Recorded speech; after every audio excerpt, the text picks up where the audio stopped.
Something's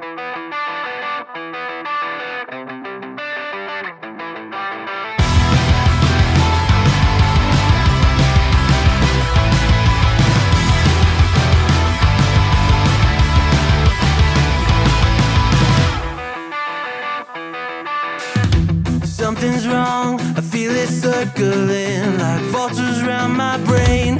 Couldn't see the danger in your eyes. Draw me in, got me spinning now like water to a drain. You were perfect till I realized you hadn't shown your face. You sing a pretty song to drag my heart along, a siren serenade. You're ringing out your praise. Your love's a wreck and you know it's wrong. I was deaf to the ringing bells, wanting me to break, deafened by the sirens' soothing lies. I can't leave, I am in too deep, been sinking for a while, prisoner to the same thing I despise, devoted to a fake. You sing a pretty song to drag my heart along, a siren serenade. You're ringing out your praise. Your love's a wreck and you know it's wrong.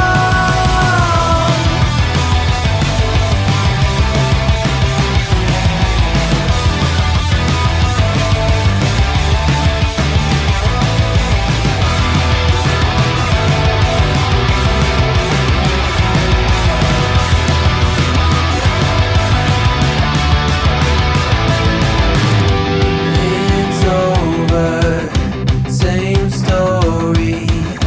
You lose to love and glory. It's over, same story. You lose to love and glory.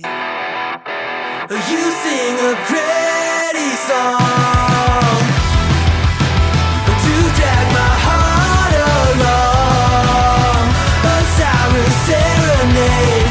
You're ringing out your praise. Your love's a wreck and you know it's wrong. It's over, same story. You lose to love and glory. It's over, same story. You lose to love and glory.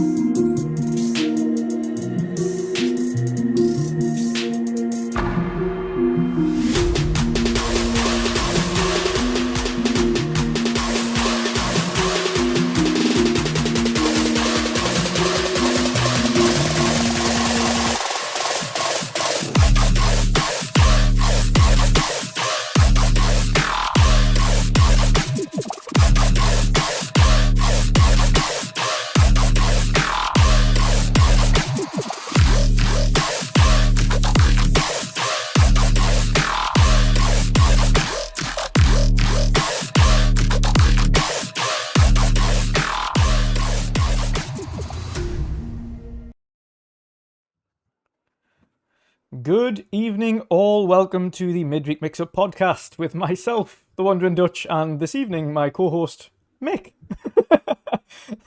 Unlike every other week, we usually have a full panel, but me and Mick are holding down the reins this week as everybody else is either too tired, away on holiday, sick, or otherwise engaged. So, or at work like Shom, who's on late this evening. But evening all, we will definitely do our best to have a fun show regardless. Me and Mick can yabber on for hours anyway, so we'll be good. Yeah. We've got plenty to speak about, and there's been a lot of teasers on Twitter this week as well, but we'll get into that because I'm sure we're all excited about what that tease might be. And and I think everyone's been speculating what that might be. I see what you're doing, Stein. I see it. But Mick, first of all, before we get into everything, how are you doing, sir? What you been up to? What you been playing?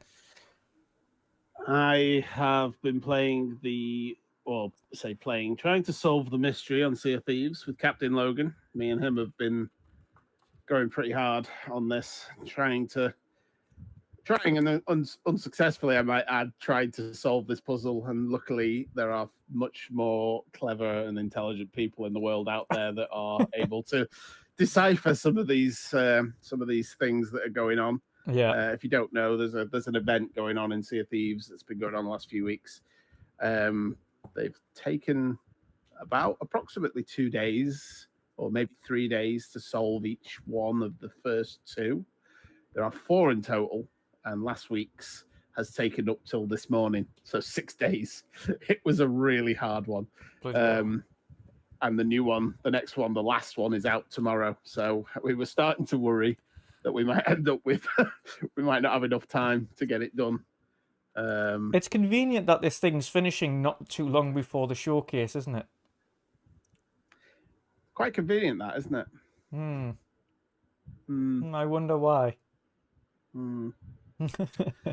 Yeah, I've got some theories. But yeah, but apart from that, still playing Zelda. I've got most of it, probably, I don't know, about 70-80% of it done. I'm not going around every village and doing every side quest. I'm not that bothered. I've got the Master Sword. I've got the Sages. I just need to be bothered to go and actually kill the final boss and get it done. But I keep it's like any big open world game. You get sidetracked quite easily. So yeah, I'm just topping up my armor and topping up my weapons and food and everything ready for the final bit, and then I'm going to go in and finish it, I think. I have no idea how many hours I've put into it. I was going to say, I've made the detrimental mistake of coming off it, playing a bit of Street Fighter, playing a bit of Planet of Lana, and now it's too far gone now.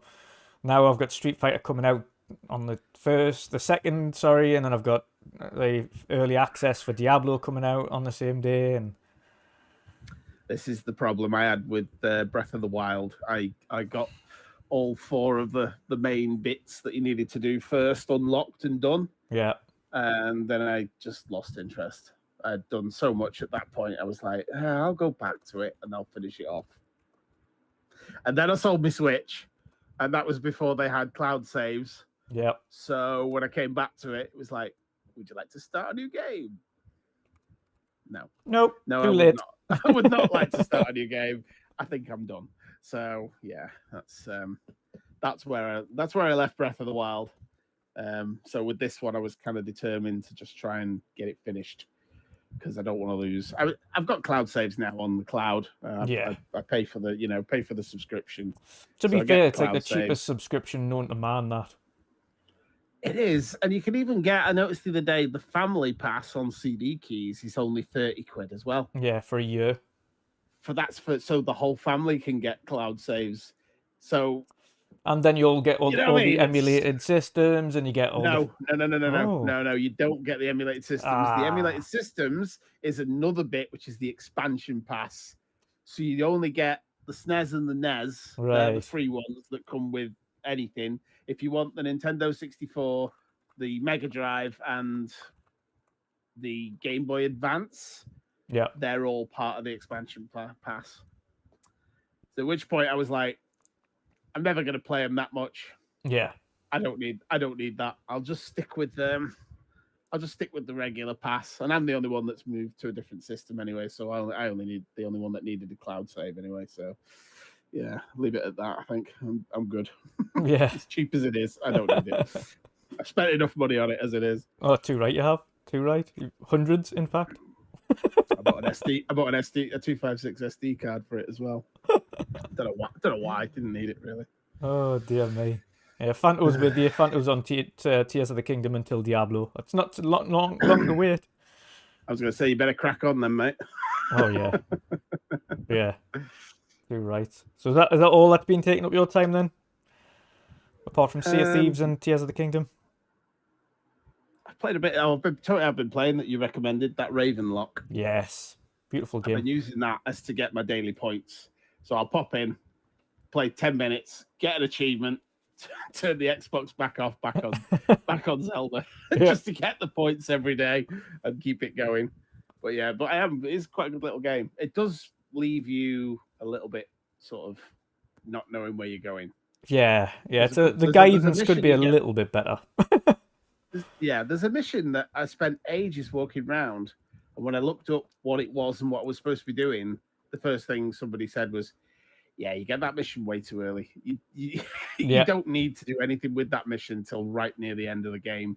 So I was like, "Oh, so I've been searching for something that isn't even in the game yet. I've got to wait until I've unlocked the area." Great.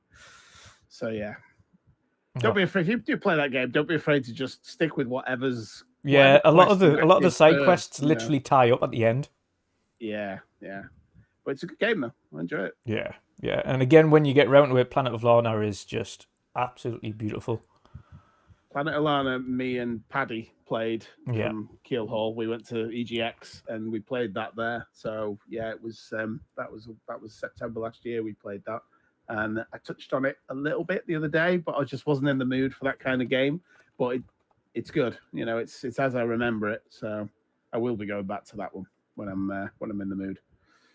Yes, yeah, you'll love it. And to be fair, again, it's 4.5 hours for not completion. Obviously completion on this one. They do have a do not die achievement for the entire game. So. Not dying's not too hard. It's making sure you don't accidentally kill your cat, Mooey. Okay. Well, I'm not bothered about that anyway. I'll get what I can out of it and move on. But the shrines. What you played anyway? Yeah, so I've of course I played and finished Planet of Lana. The only thing I haven't done is the 100% completion, but that's only going to be like I'm already 2 chapters into to the I think it's like 9 mini chapters. So 7 of them without dying, more, and then I can get the 100% on that. But loved it. The soundtrack on that is absolutely beautiful. The storytelling's brilliant without ever having a spoken word. The only words you hear is when Lana says the sister's name and the sister says the Lana's name. I did notice that. Yeah, which is good. But the storytelling's done with both the soundtrack and the scenery. So what's happening in the background and all the characters and things like that. So it's really well told, even without having a spoken dialogue. So great game there. Really great game. A nice, like I say, it's a good palate cleanser. And that's exactly what Ravenlock was as well. It's a beautiful little palate cleanser game. Doesn't take up too much time. It's just nice stopgap in between these monster games we've been getting recently. Tears of the Kingdom, Diablo being one of them's a mammoth game coming out soon. So yeah, absolutely love that. I did play, like I say, I've been playing the Street Fighter beta, and I've got some gameplay for people actually to watch on that when we transition over to the normal topics. I can't wait for Street Fighter to come out, especially seeing the reviews on that. Both reviews on Street Fighter and Diablo have been phenomenal. I knew Street Fighter was good, having played it. I did not expect it to get rated 92.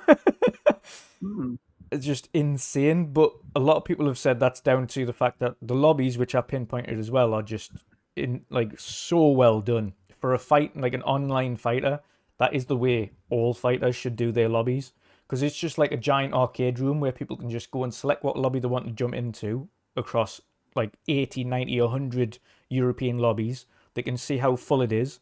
So if one at the bottom has got like no people in it and it's like pretty much empty, you can just tell all your mates to jump into lobby 84. All you can meet up in that room.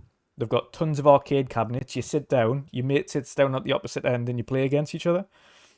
That's cool. It's really good, and it's just a big arena like that, full of different arcade cabinets for people to jump into. So you can easily set up little competitions with your friends. It's seamless. There's literally no online issues.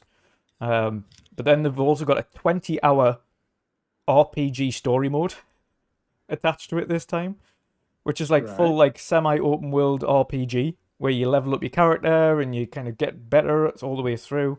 And that online character is what you do when you go into the online lobbies as well. So you can kind of get your add-ons and new skins and clothing items and stuff like that. So yeah, it's vast. When you said all the arcade rooms, all the little arcades, and you can sort of go around in it, reminded me of Game Room. Remember that on the 360? Yes. I love that. That was a really good idea that just fell flat because I think a lot of companies realized that the little arcade machine licenses were actually quite valuable, and instead of selling them to Microsoft to just put in some little arcade game, they could make their own. Like you get like the Blizzard collection and the Capcom arcade collection and all of that now, don't you? Mm-hmm. And I think that's why a lot of them thought, we don't need to give you this. We can stick it in our own game and make money ourselves. Well, that's the thing as well on this one. Great if it had worked. And my mate pointed it out because I didn't even realize it was there. At the back of the room in the lobby, they've got older cabinets that are just for yourself, and it's got Super Street Fighter 2 on there. The old one, you can just sit down and play Super Street Fighter 2. I was like, yes, that's cool.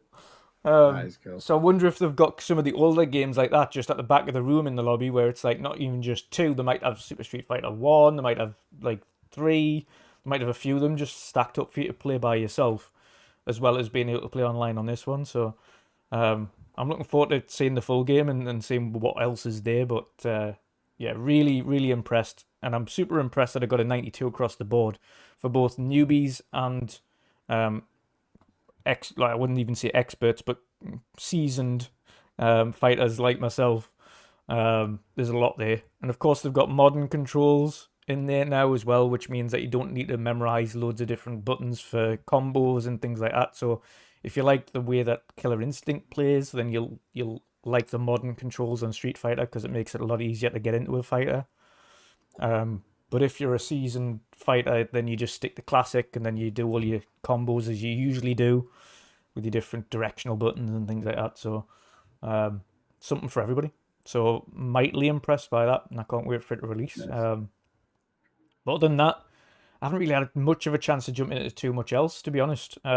It's mainly, I went through yesterday updating, getting the preloads ready for Diablo, the preload ready for Street Fighter. So both of those are ready now. Street Fighter's only 26 gig or something like that, so it's quite small. Diablo's 76 gig. So can't wait. Cannot wait. Nice. But yes, a lot of awesome news this week, and I'm going to start with the great news, and in the meantime, I'm going to put on some gameplay for you all. Woo! There we go. So bear in mind, guys, this is a guy that I train with. So this is like my sparring partner, one of my best friends that I've known for like almost 2 decades now. So he's far superior to me on Street Fighter, but this is how I get better. So the first one I fight is just some random and I kick his ass. But the second guy I fight, Solid Snake, he's a friend, a personal friend, and he's really good at fighters. He's going in for Evo tournaments and things, so that's how I get better. That's how you do it.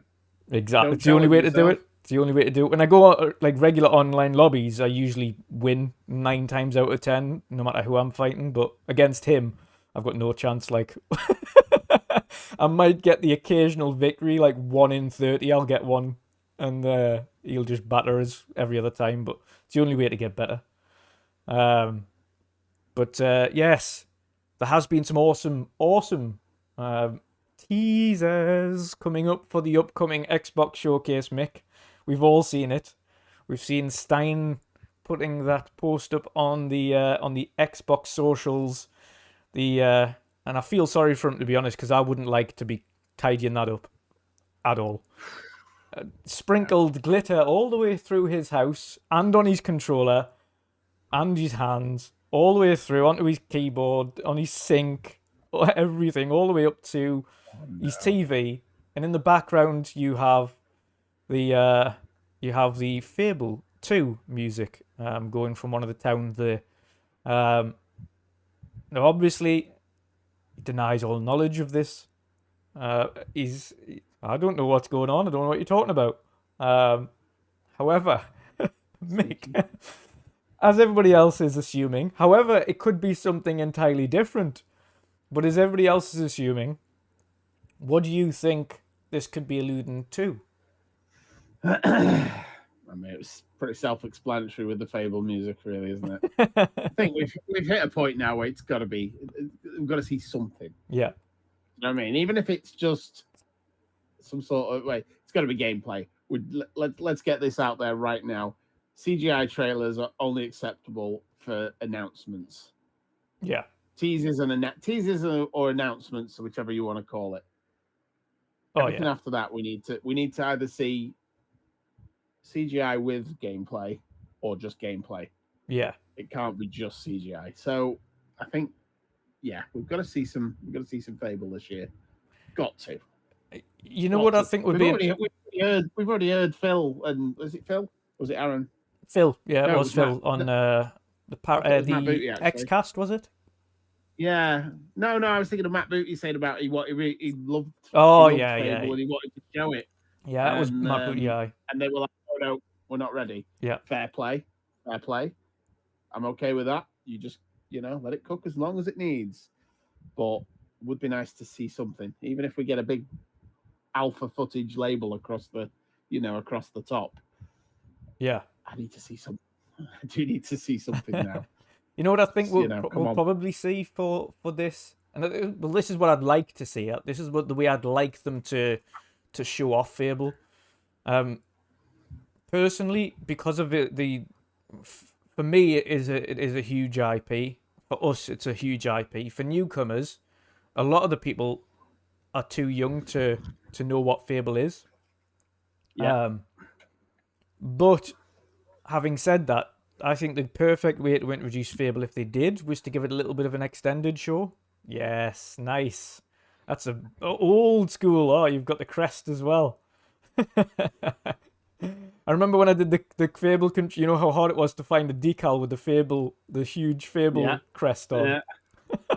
Yeah. With the little secret compartment in the bottom. Nice. What I'd love for them don't do this to me now. The coin gets stuck sometimes. There we go. What I'd love for them to show for Fable, personally for me anyway, if they were showing it off, is the intro cinematic for the game. So the intro cinematic, followed by maybe the first 5-10 minutes of the game, or like a splice of gameplay that does it.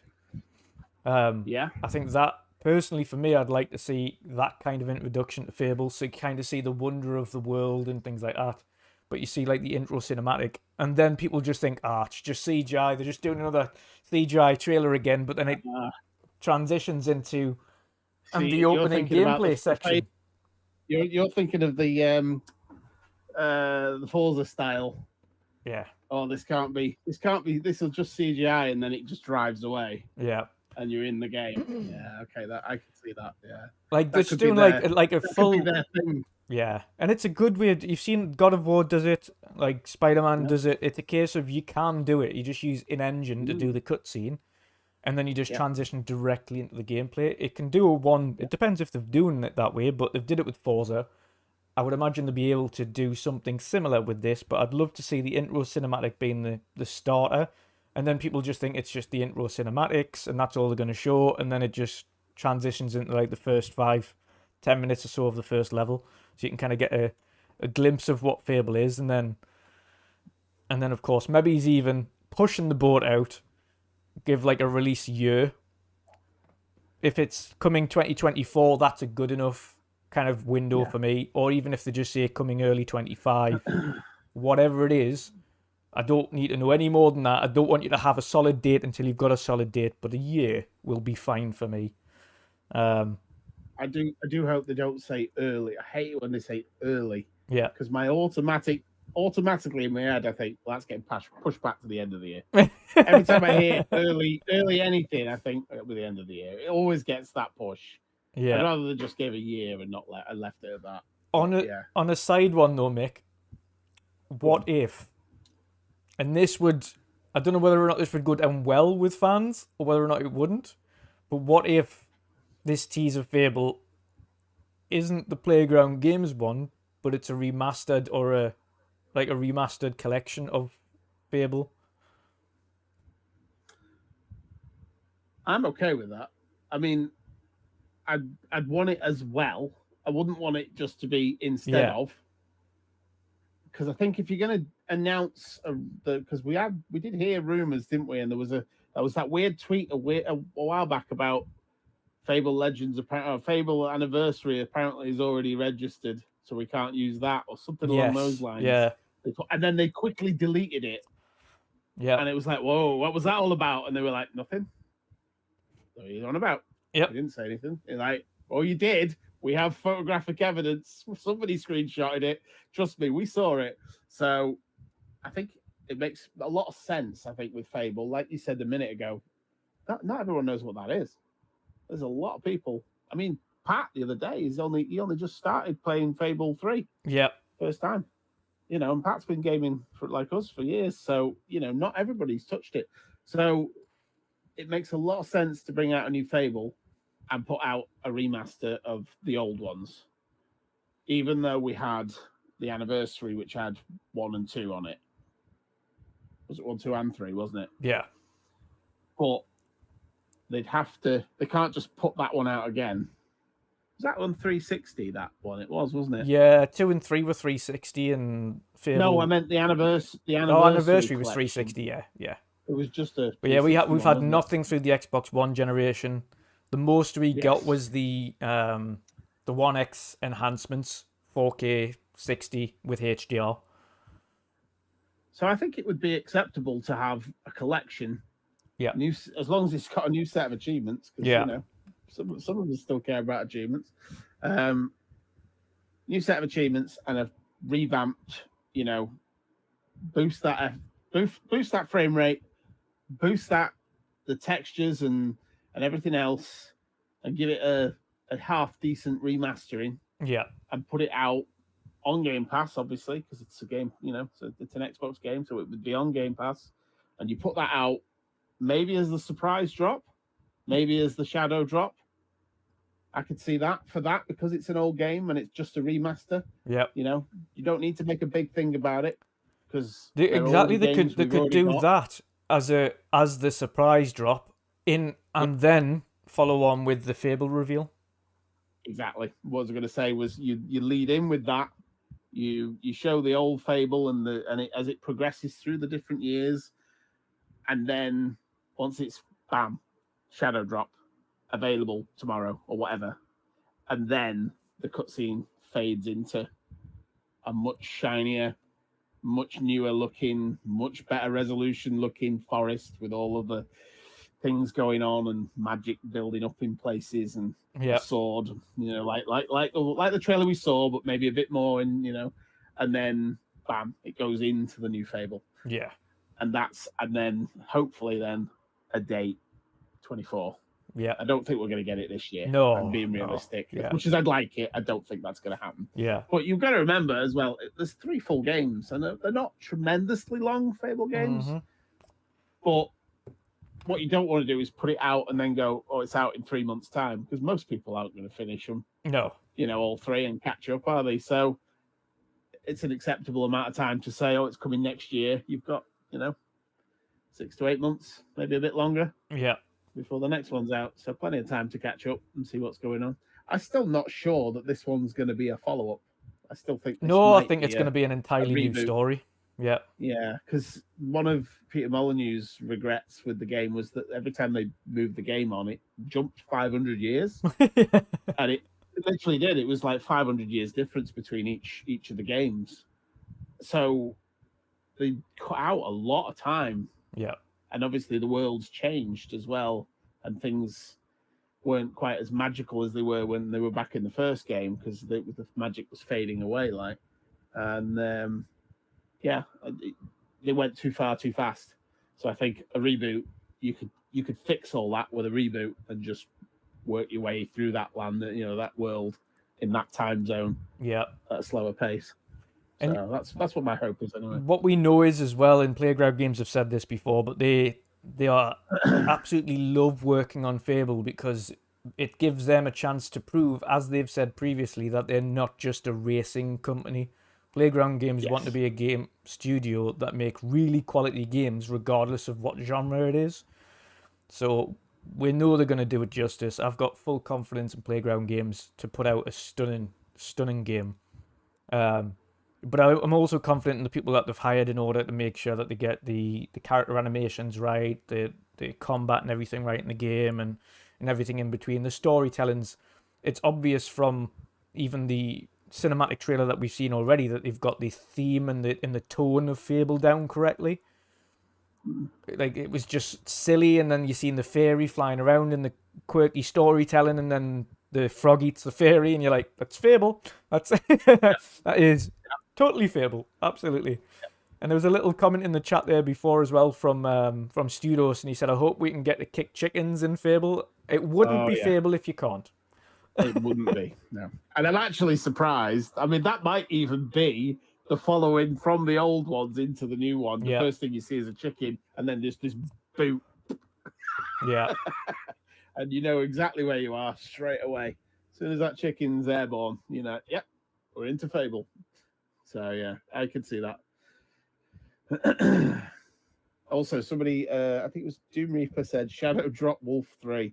I mean, no. I mean, it'd be nice, but they're not going to drop Wolfenstein 3. That's going to get, when that happens, if that happens at this point, you know, then it'll get the time it needs and the advertising it needs to. Because even though, as much as we all like Wolfenstein, it's not one of their biggest selling games. So they won't shadow drop that. They'll want to hype it up as much as they can to get as many people knowing about it. Yeah. But I still think we're a way off on Wolfenstein 3. Yeah, I think a little bit, but you never know. You never know. Shout out to Snake in the chat as well. That's my friend who's currently beating my ass, as you can see on screen.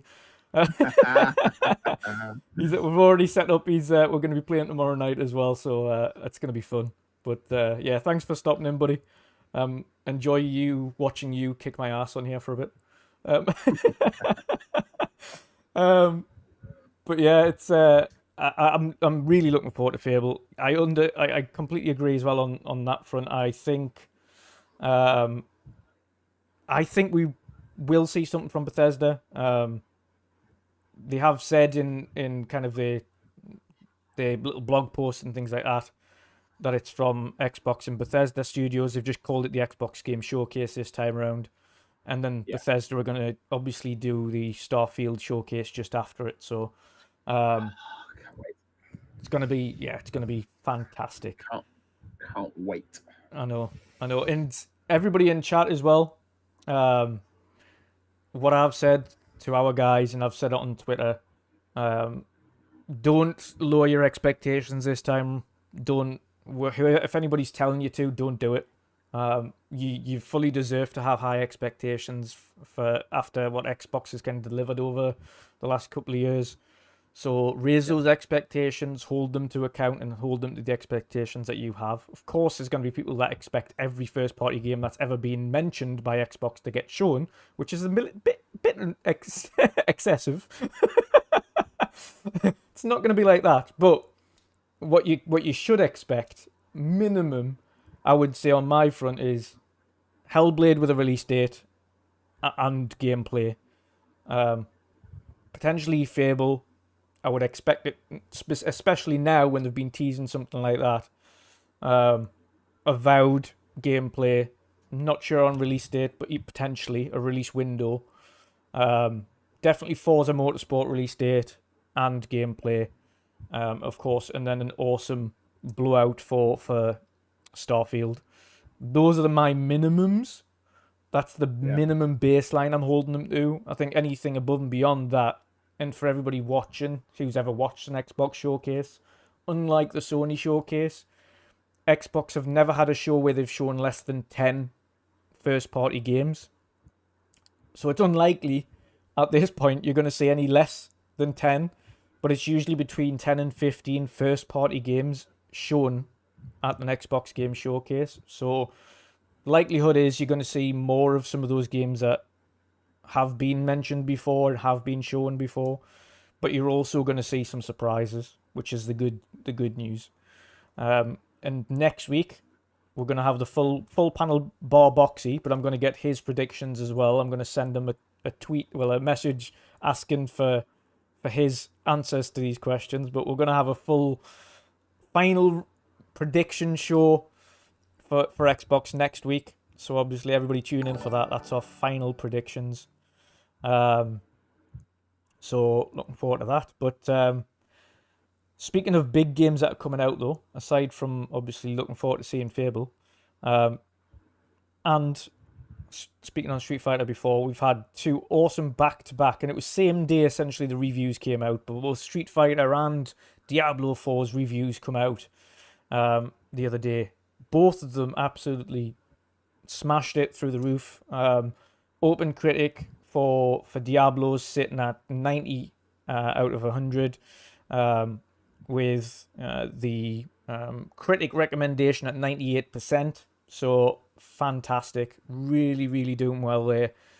And Street Fighter, again, surprised me with a 92. I did not expect Street Fighter to get to score so highly, but it's a return to form for the franchise after being vacant from the Xbox for the entirety of essentially the last gen, really. We haven't had Street Fighter on Xbox since 360, which was Super Street Fighter 4. It was the last Street Fighter. The entirety of last gen, Street Fighter 5 went to PlayStation. They released it as episodic, where the character packs came separately, and they didn't have any of the maps and all the skins, and they released them all, and it was just terrible. It was not the way it should have been, and people didn't take to it very well. So, great to see it. Why? Yeah, great to see it's launching on every platform on day one. Pre-orders are in, all the content's ready to rock and roll. So it's going to be awesome. It's going to be awesome. I know you're not a big fighter fan, Mick, but Street Fighter, judging by it, has Street Fighter intrigued you at all? Sorry about that. Say that again, sorry. Has Street Fighter intrigued you at all? No, I went off Street Fighter probably when like the SNES era. Oh no, actually PlayStation 1 era. Yeah. It was I sort of used to play it on the SNES and went into PS1 era, maybe PS2 at the latest, but then after that I kind of fell off it. So you were Not Super really Street Fighter 2? Not really been into. Yeah.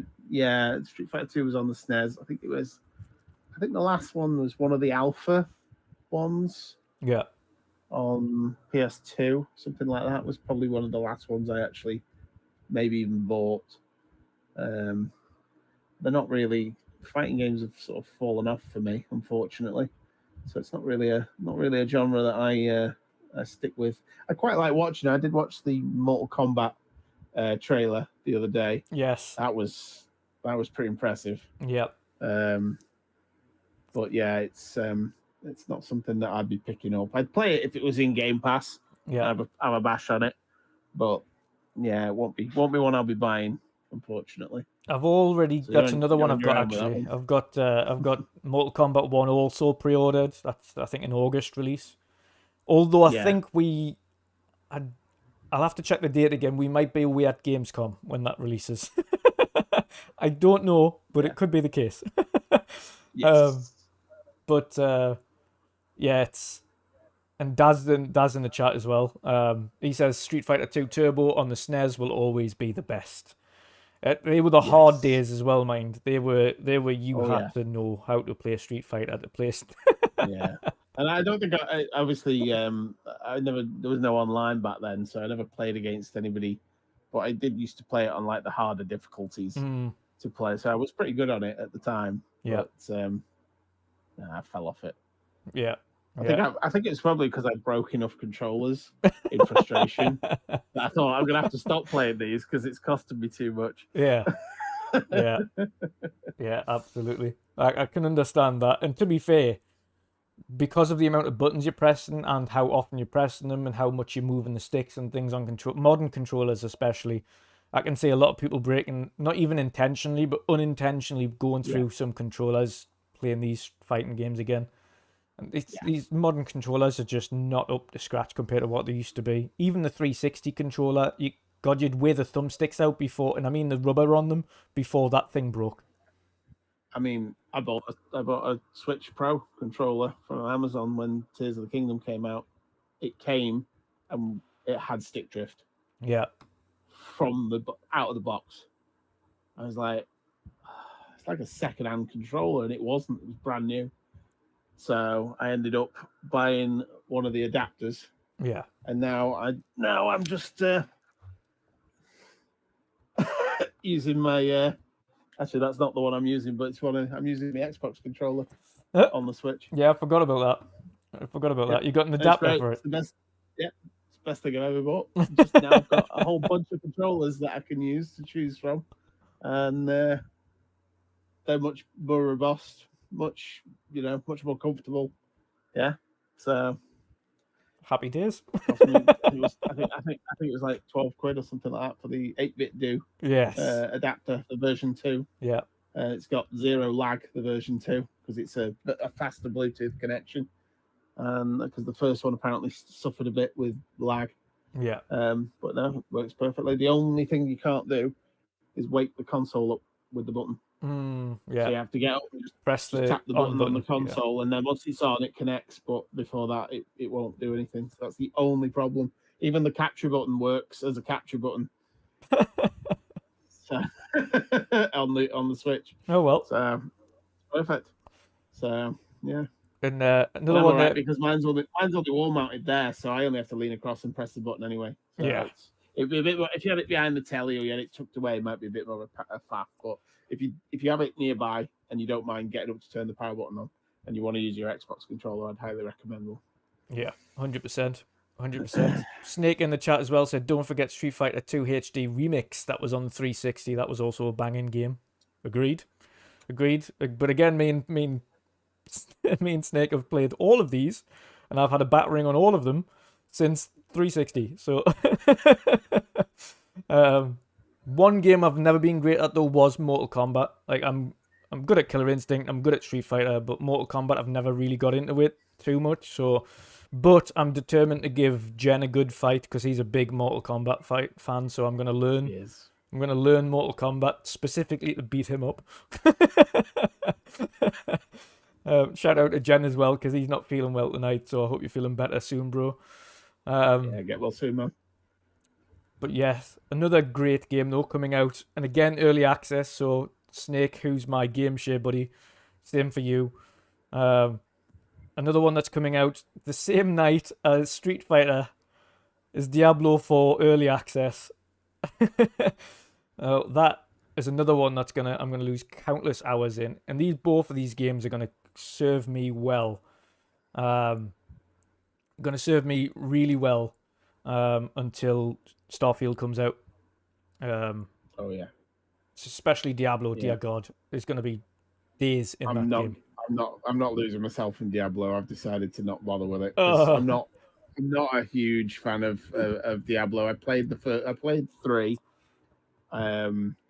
mostly because when it came out, there wasn't much else out on the Xbox One, so it was just a game to buy, and I enjoyed it and went through it, but I got too many other things to play, and I know it will absorb most of my time trying to keep up with everyone.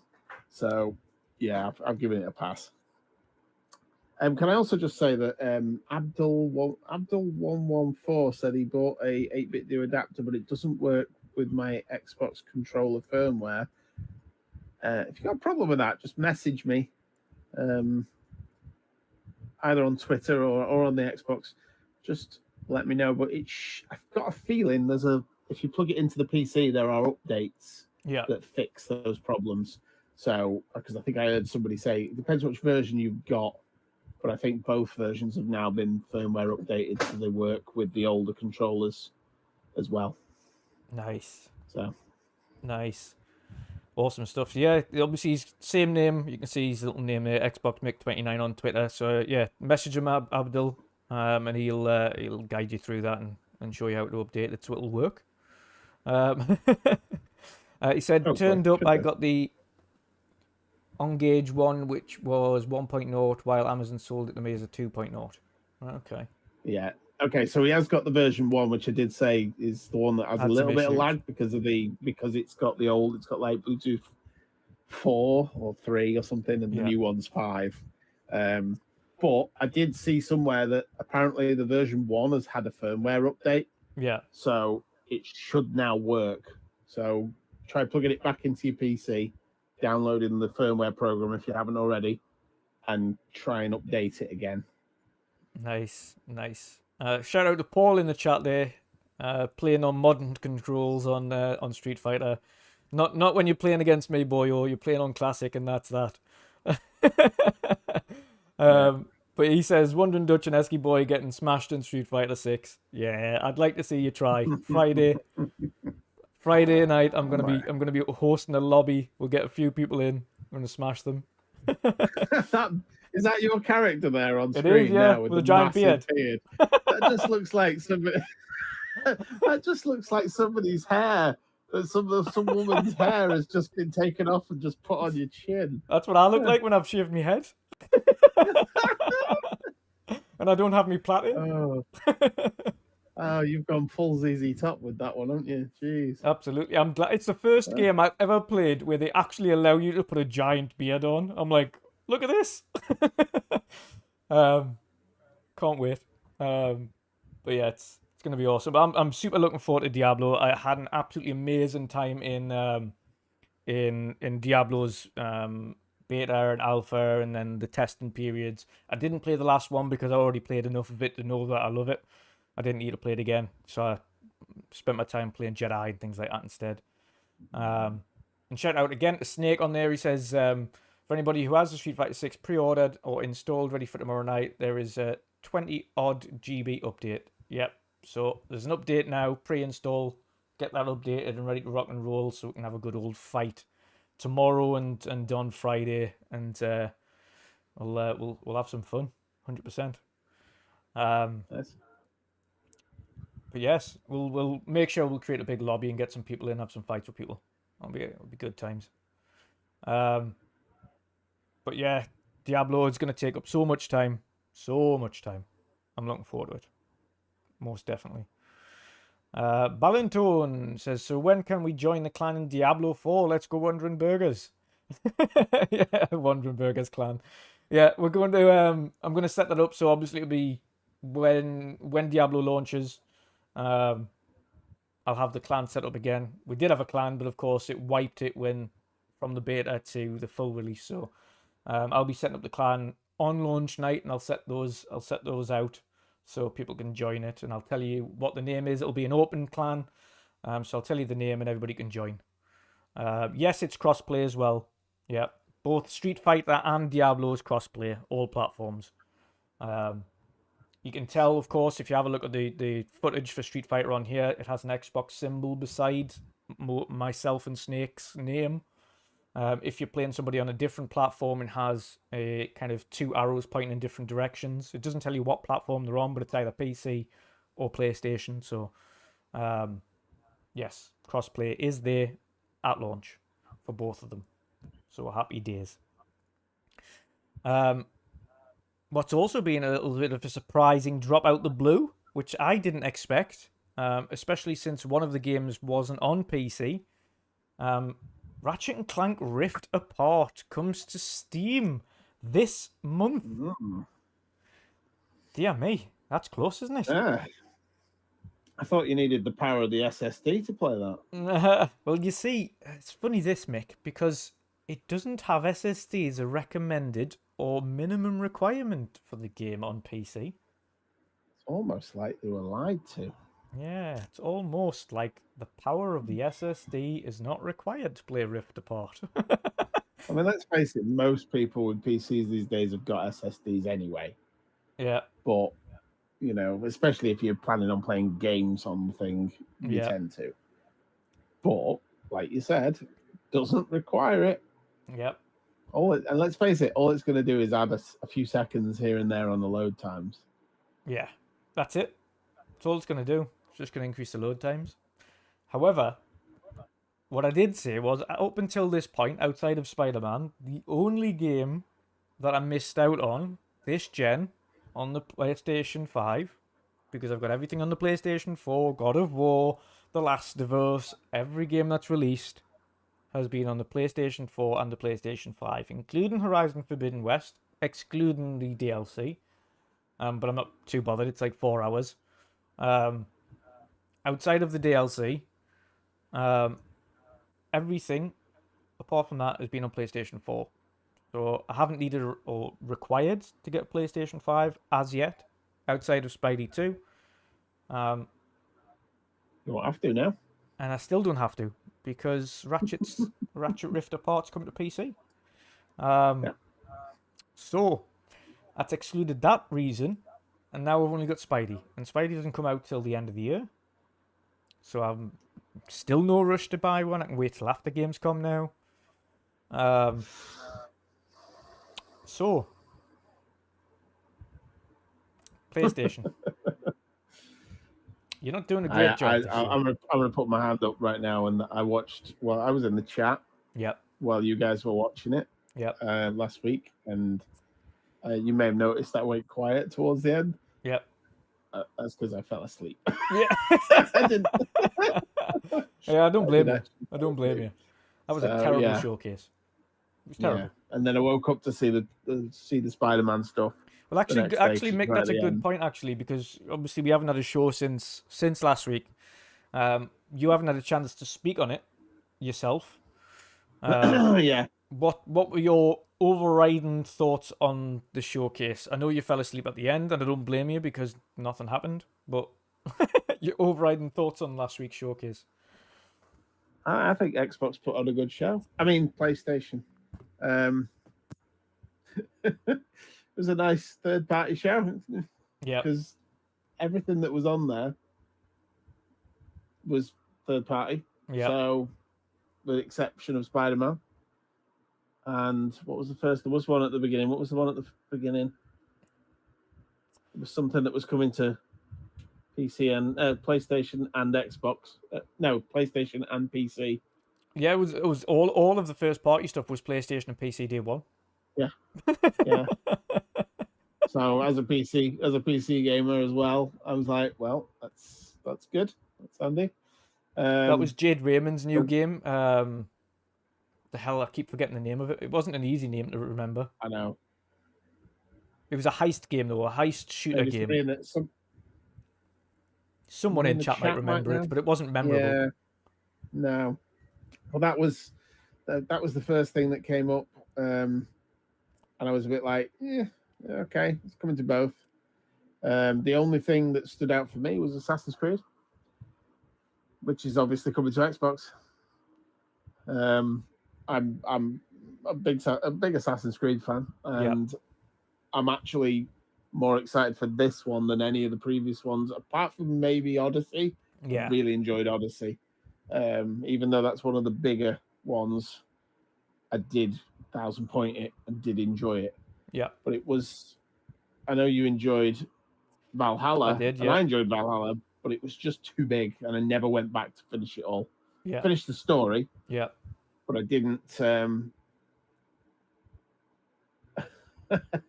What was that? So Dave said, I was on your stream one day when you were playing Gears 6. I was playing Gears 6? Cool. When was I playing Gears 6? Tell me what happened, because I don't remember that. Shout out to Dave Mack. He followed my channel the other day, so shout out to you, man. Thanks for that. But no, I don't think I fell asleep, but I always look like I'm falling asleep. So I'm always in this chair reclined. Yeah. Otherwise, my back hurts. So, yeah, there you go. So look, Valhalla, Doom Reaper's written. Valhalla took me 300 hours to 100%. I don't blame him. I didn't 100% it. I put in 78 hours. That's without 100%, and I haven't done any of the DLC. I haven't felt the need to go back as much as. And Boxy's told me as well. The Ragnarok DLC for that was apparently really good. It is really good. I've played some of that and not completed it. Yeah, but I haven't went back to it. I have it. I haven't went back to it. But this one that's coming out is a smaller, more like the original. Yeah. It's got Basim from Valhalla. Yeah. In it, but it's a smaller, more like the original Assassin's Creeds with the emphasis on the stealth, the insta kills with the hidden blade, all that kind of stuff. And I was just like, yes. And to top it all off, it's 50 quid. It's cheaper one as well. So it's a smaller world, Yeah. not quite as much to do. I'm excited for that.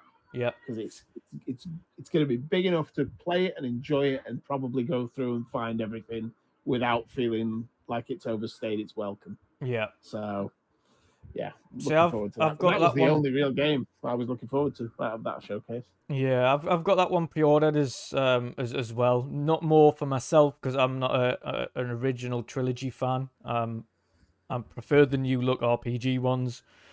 The one I'm excited for, they haven't showed yet, but there is a Ubisoft showcase coming up the day after the Xbox showcase. I would like to see Project Red, which is the feudal Japan Assassin's Creed. That's the one I'm super excited for. Yeah. But I've pre-ordered the Mirage for Snake again in chat. He liked the original trilogy, and again, it's not a full priced 70 quid game. It's 50. Nope. 50 quid. I don't even think it was that actually. I think it might have been 45. I think it's $44.99 for the regular Yeah, I one think and I got that. $49.99 for the deluxe. And all you really get in the deluxe is some Prince of Persia style stuff. Yeah. I'll probably cop for that. Yeah. Just because it's only a fiver, you know. But yeah, you don't need it. Yeah. It'll be one of them as well. I'll probably use it for the first 10 minutes of the game and then I'll find something better anyway. But yeah, well. What about Alan Wake 2 for you?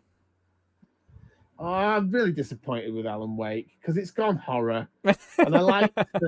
And you know, I don't like horror games. I never have any time for horror games, but I did like Alan Wake, and I liked it because it wasn't horror; it was thriller. Yeah, it was more about the suspense of things, not actually the horror side of it. So I was really looking forward to. I know we've known about this for a while, but when we found out that Alan Wake 2 was coming and they'd gone full horror, I lost interest. I was really disappointed as well because I really liked Alan Wake and the DLCs for it. And they came out and they're like, "We're going full horror." I was like, "No." I know Miles will be happy because he was happy about that. Miles Dompier, he was excited for it because it's gone full horror. But I'm like, "No, you've got enough horror games with all these Resident Evils and that are coming out. Let me have my Alan Wake thriller game." But no, afraid not. So yeah, that's another one I'm going to be passing on. I've even got the Alan Wake remaster, which I actually remembered the other day that I bought it, pre-ordered it, and got it, and then forgot all about it. Yeah. So it released, and I forgot, and I never even played it. So probably when that one comes out, and everyone will be talking about Alan Wake 2, I'm going back to the remaster. Yeah, that's fair. That's fair. What I'll be doing. One I was disappointed at that they showed, but they didn't. It was more of just an announcement that it was coming. Was Metal Gear Solid 3 Snake Eater, or Delta, as they've named it. Metal Gear Solid Delta Snake Eater, which is the remake of Metal Gear Solid 3. I thought the trailer was it was just lackluster. It's good to know it's coming, but I think it's like what you would kind of expect from Kojima, which is show your game off way in advance with knowing that game's not coming out for a long time. Yeah. I didn't play. I'd never been a Metal Gear fan, but I know everyone talks about Snake Eater. Yeah, like it was the best one, and I seem to remember going back and trying it, and the controls are quite weird. Yeah, and losing interest quite quickly. Obviously, this is a remake or a remastering of, so with a bit of luck, they'll have changed all the controls to be a bit more modern. Yes. And I might give it a try. Might give it a go again. Yeah. So I was quite interested in that one just to educate myself, really. Yeah. And like I said, I've never really been a Kojima fan, but that one's the one that whenever you mention Metal Gear, almost every Metal Gear fan is like, "Oh, Snake Eater." Yeah. Snake Eater was the one, and I'm like, yeah. So when I went back and tried it, I was not impressed. But that was purely I just couldn't get to grips with the controls because it's a bit dated. You know, I went back a year. You know, it was years after it came out. So I'm Yeah. hoping they do a good job of remastering it and making the controls better, and I'm going to give it a go. So that's what I'd be interested in. Yeah. So naturally, of course, because that doesn't have a date, we can't pre-order it. It is on the Microsoft Store now. It doesn't have the ability to add it to anything, but you can search for it and find it there. If you search for Metal Gear Solid, it will pop up as an icon, but you can't pre-order it or add it to basket or anything like that. So it's just there as a symbol so far. On another side, to kind of add to this, before we get into the collection that they're bringing out as well, that releases later on in the year, there was a post as well by the games director that stated they're not opposed to doing the remakes of 2 and 1 either, like they've done with Snake Eater. It depends on fan feedback and how well Snake Eater is received. So if that game's received well and people enjoy it, then they'd kind of look at plans to do a remake of 2 and then potentially 1. Personally, for me, Metal Gear 1 was always my favorite. It was the original. It was the original story. I liked the way that went. I liked the way it was. At that time, that was one of the games I got onto PlayStation in the first place, was Metal Gear and Final Fantasy. So I remember them fondly, and of course, the additions that they announced at this show was the Collection Volume 1, which is 1, 2, and 3 Snake Eater, the original versions coming to current platforms later this year. I think it was either August or autumn or something like that. So the old classic collection will be coming as a package, Volume 1 package, which obviously implies there's going to be a Volume 2, which could include 4 and 5 as Phantom Pain there, and maybe even one of the mobile games or something, or one of the handheld games going as a console port. But nice little addition that I wasn't expecting, but good to see it there. What do you make of the other first party showings then? First, the other one was Concord. Which one was Concord? Was that the one with the bank heist thing? No, that was the second one. Yeah, which was Concord. The bank heisty one's Bungie's new game. Concord That was is Marathon, by Firewalk. wasn't it? Wasn't Marathon Bungie's new one? Yes, that's a bank heisty one. Yeah. All right. Okay. What was the one that was a bit like a Payday rip-off? So yeah, sorry, ignore that. So the Payday one was the first one. That was shown. That was Havens. And, Havens. Yeah. And Bungie's one is Marathon, which is an extraction shooter. So kind of the same. You get loot. You're against other teams. You've got to get that loot out without dying and get the extraction point. And then Concord was a CGI trailer that didn't really say anything. Yeah, I was going to say, wasn't that the one that you basically couldn't figure out anything from? Yep. And that actually is another shooter. It's a PvP shooter. I don't know what kind of PvP shooter, but it's a PvP shooter. And apparently that one's coming in 2024. But I doubt it, because that one showed the least amount of gameplay. But apparently that's...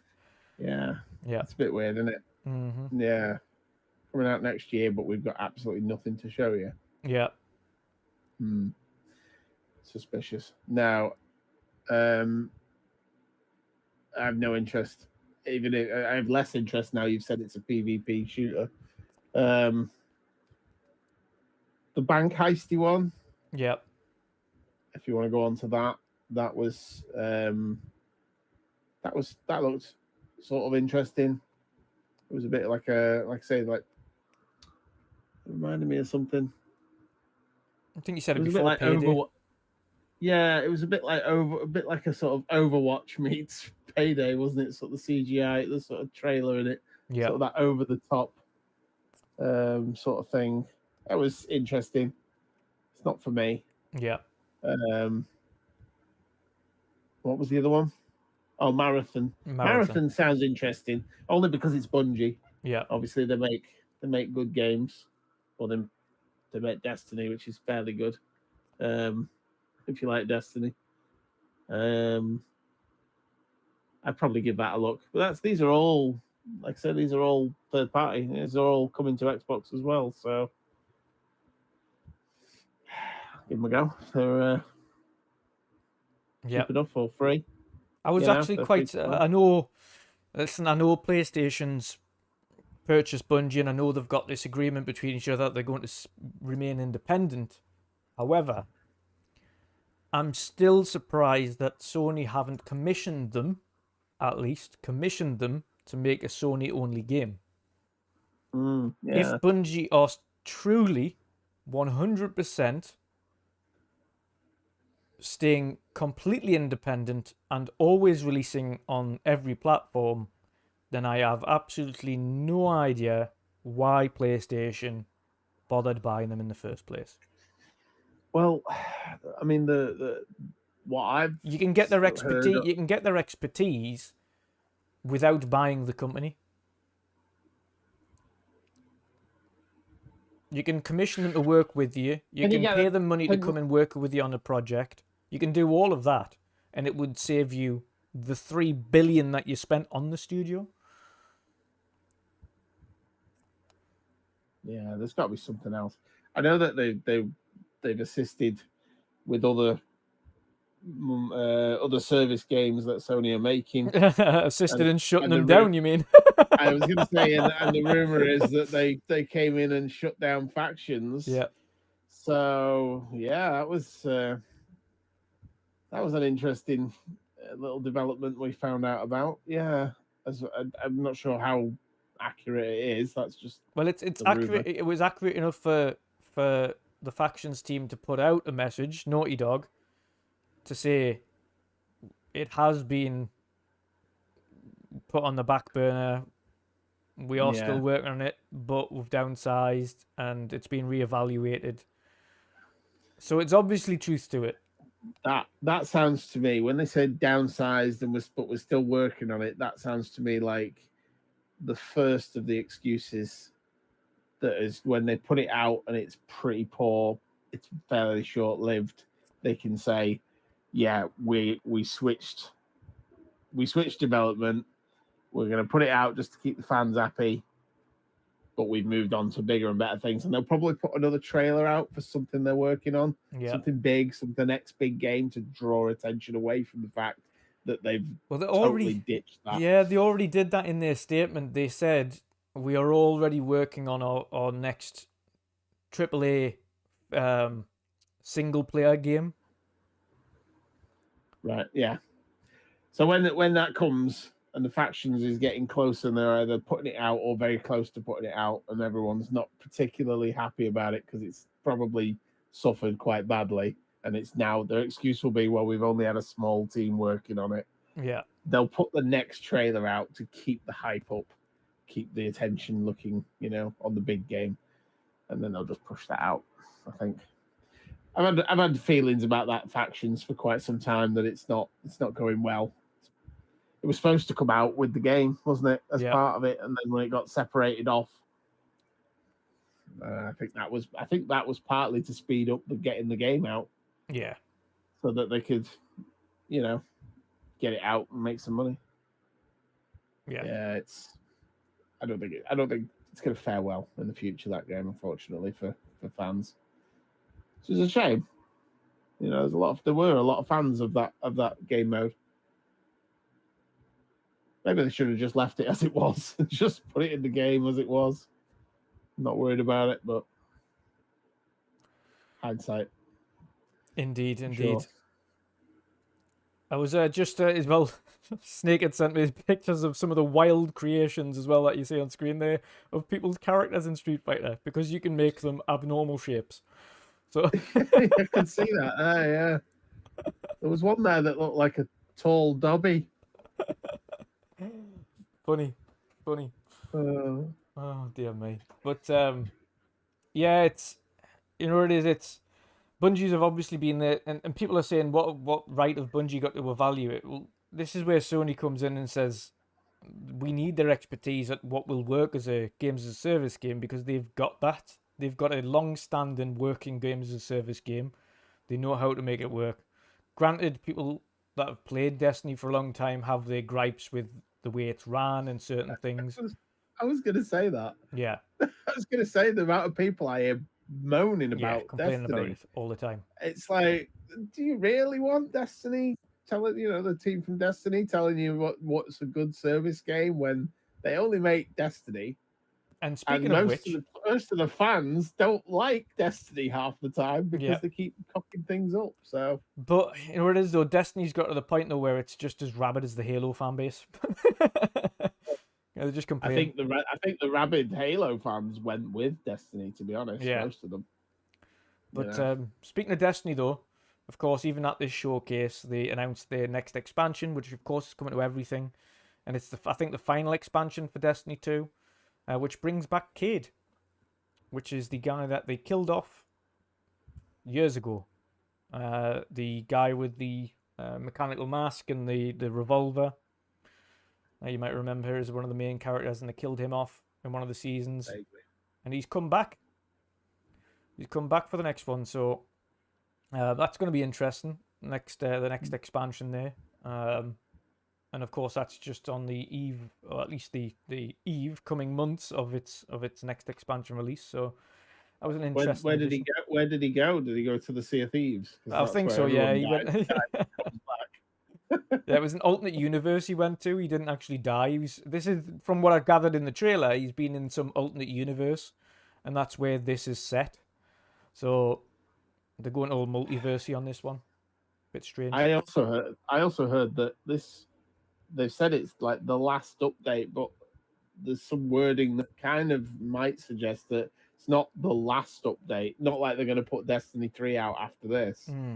It might just be the last update to the storyline that they're running at the moment. Yeah. Might not be the final update for Destiny 2. So I think quite a few people are thinking it's the end. Yeah. But that's not actually 100% yet. Yeah, so. Calorie and Chats just said that as well. It's just the last update to this story arc. Yeah. Okay. We shall see. It depends. Again, it's Destiny 2, much like the likes of GTA, etc. There's only so much you can do on expansions before you have to start thinking about the next one. I think Destiny 2 is getting there. It's been out for God, how many years now? It feels like 7. It feels like a long time. It doesn't. Like, we've got to think how long Sea of Thieves has been out now as well, and Destiny 2 was out way before that. Yeah. Yeah, Sea of Thieves was 2018, so yeah, it must have been 2015. Rings a bell, possibly, yeah.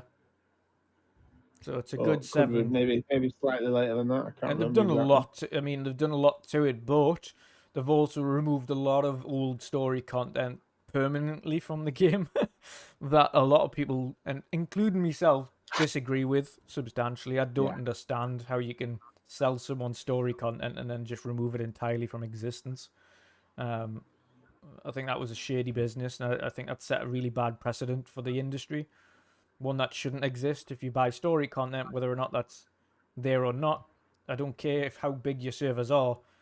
If your fans and your consumers have purchased that content, you make sure that's available forever. Fanto there says September 2017, apparently. Okay, so 6 years? I wasn't too far off. No. Wasn't too far off. So yeah, it's getting there. It's getting there. You never know. But again, they're working on Marathon now, so it's obvious that they're not working on the Destiny 3 yet. Or maybe it's an early concept of ideas. We'll see. We shall see. One of those major bad points of the showcase, Mick, I want to get your ideas on. What's your thoughts on showcasing film trailers in game showcases? Well, apparently, you're not allowed to show film trailers, or at least that's what we were told when we, got told about TV and stuff and the Xbox showcases. But it's okay if you name Sony. So, yeah, no, it's not a good look. I didn't agree with it when Xbox did it. I don't agree with this. It's a games console. you could do that as a side thing, Yeah. but part of the main showcase is keep your films and your TV out of it. I don't even want to see the Gears or the Halo TV stuff in the showcases. You could mention it, sure, Yeah. mention it in passing, saying, well, when the TV show's coming in the end of the year, Well, saying that, there's going to be some tie-in content. Yeah, okay, and then move on. But don't show me the film. Don't show me the TV program. Yeah. I don't care. Yeah. I don't watch TV anymore. I've got enough games to play. The rest will last me the rest of my life. I'm never going to watch TV again. No, I haven't watched TV for years. The closest I get is watching The Simpsons when we're having tea with the kids. That's about it. But yeah. Yeah, it was such a bad. I don't understand. It was like, and I mentioned this a couple of times throughout the showcase, and especially near the end. What it felt like was they were putting a lot of content in there that was filler content. Yeah. That they didn't have anything to show, so they thought they'd show a lot of things that had already been showed off. Like, for instance, they showed that Immortals of Avium by EA that had already been showed off, had already been unveiled. They showed off the Gran Turismo. It wasn't even a new Gran Turismo trailer. That was an old Gran Turismo movie trailer, and they put that in there. There was a number of games that they showcased on there that had already been showcased previously that they decided to put in there. It was just a lot of filler content. It was completely unlike Sony. And then, of course, ended the show the only way we kind of expected them to, which was with Spidey 2. What did you make of Spidey 2? I just recently played Miles Morales. I haven't played the first one. Yeah. Mostly because, a bit like Assassin's Creed, I'm a bit washed out with these giant, huge worlds. They're nice and all, but I don't feel like I ever get close to finishing them, and often lose interest before I do. So I played Miles Morales because somebody said it's a bit smaller, a bit more compact, and I enjoyed it. It's good, and I like it. So yeah, this one is probably going to be more like Spider-Man 1, so it's going to be a bigger world. But it does have the black Spidey suit, the Venom symbiote suit in it. I'm probably going to buy that. Yeah. Just for that. Just to get that black suit and start slamming, 5 or 6 people into the ground at the same time. Whatever, some of those cool moves that he was doing. It's the one thing that I think it was really good from the showcase. I know a few people have said, I mean, even I've said in the past, it is just the same world. It's the same New York City. It's going to be a little bit sort of, oh, here we go again. But saying that, playing Zelda at the moment. Yeah. Mostly the same world, although there is sort of newer elements above and below the world. But yeah, there's a lot of games that do that. And Fanto in chat there as well said it includes Queens and Staten Island as new areas, and all buildings have been remade. Oh, well, that's good. So I didn't know that. So that is, at least there's somewhere new. But like I said, I was about to say then, I'm lucky that I'm not burnt out because I didn't play the first Spider-Man. I only played Miles Morales, which is a bit smaller. So for me personally, Staten Island is just a dump. Top Junior Army says. Well, literally, I live there. We will defer to your knowledge then. But yeah, no, it's I'm not burnt out on Spider-Man because I played the smaller one. So this one being slightly bigger, will not be a big problem for me anyway. And like I said, it's got symbiote Spider-Man in it, so that'd be good. Yeah. The only thing I need to do now is make a Venom game, and I'm there. Yeah. You see, a lot of people have got thoughts about Venom because, of course, Eddie Brock didn't start with the symbiote. It went to him after it left Peter Parker. So people are thinking, could they see the symbiote move on to Eddie later on in the game? Maybe. Yeah. And then Maybe. that kind of introduces something else going forward, where Venom is a character, or they do a Venom game as a following on from Spidey because of that transition to Eddie. Seems like a natural move to me. Yeah. Maybe DLC, so Fanto says. Yeah, could be. One thing I have to say, I wondered as well if they sneak Wolverine in. Yeah. In some of the, because they've got the license, they're making the game, so sneaking Wolverine in here and there, or just a small side quest or even DLC again, would be a nice little tie-in to get those people into the next one. I'd be down for that. Yeah. The one thing that pissed me off about the when they announced that was that they got Wolverine as an exclusive for PlayStation. That's probably the only thing that they do that will make me go out and buy a PlayStation 5. But because it'll come to PC, and I'm a patient man, I've got enough to play as it is, I'll probably just wait for the actual PC version and play a nicer, shinier version of it when it comes out. But yeah, it's the one thing that when that does come out, I will be looking at it going, possibly. I'd quite like to play that. Yeah, I might. Maybe. Depends if I can find one cheap enough. But yeah. Well, Amazon seem to have the digital only ones on there quite a bit, and they're $385, brand new. See, I'd be happy with the digital one. Yeah. I mean, seeing as you've just forked out the best part of $300 for the Switch Zelda edition. I bought new Joy-Con. I bought new Joy-Cons for it as well. Because I didn't want to wear out the Zelda one. For me, Spidey looked good. I was more impressed with the new additions to gameplay mechanics. So the wingsuit and Spidey seemed to zoom around a lot quicker. The traversal seemed a lot smoother, a lot quicker, which was really nice. Again, the added combat techniques with the symbiote was really cool to see. I did notice a couple of the added areas, more like the suburbs and things like that. So normal housing estates and things were cool to see in there, as opposed to just having big, tall, high-rise buildings. But this is mainly down to the fact that Insomniac have done such great work in how the game has looked on Spidey 1 and Miles Morales. From a visual perspective, it didn't look any different. It, to me, looked more of the same from a visual aspect. It certainly didn't look like it was...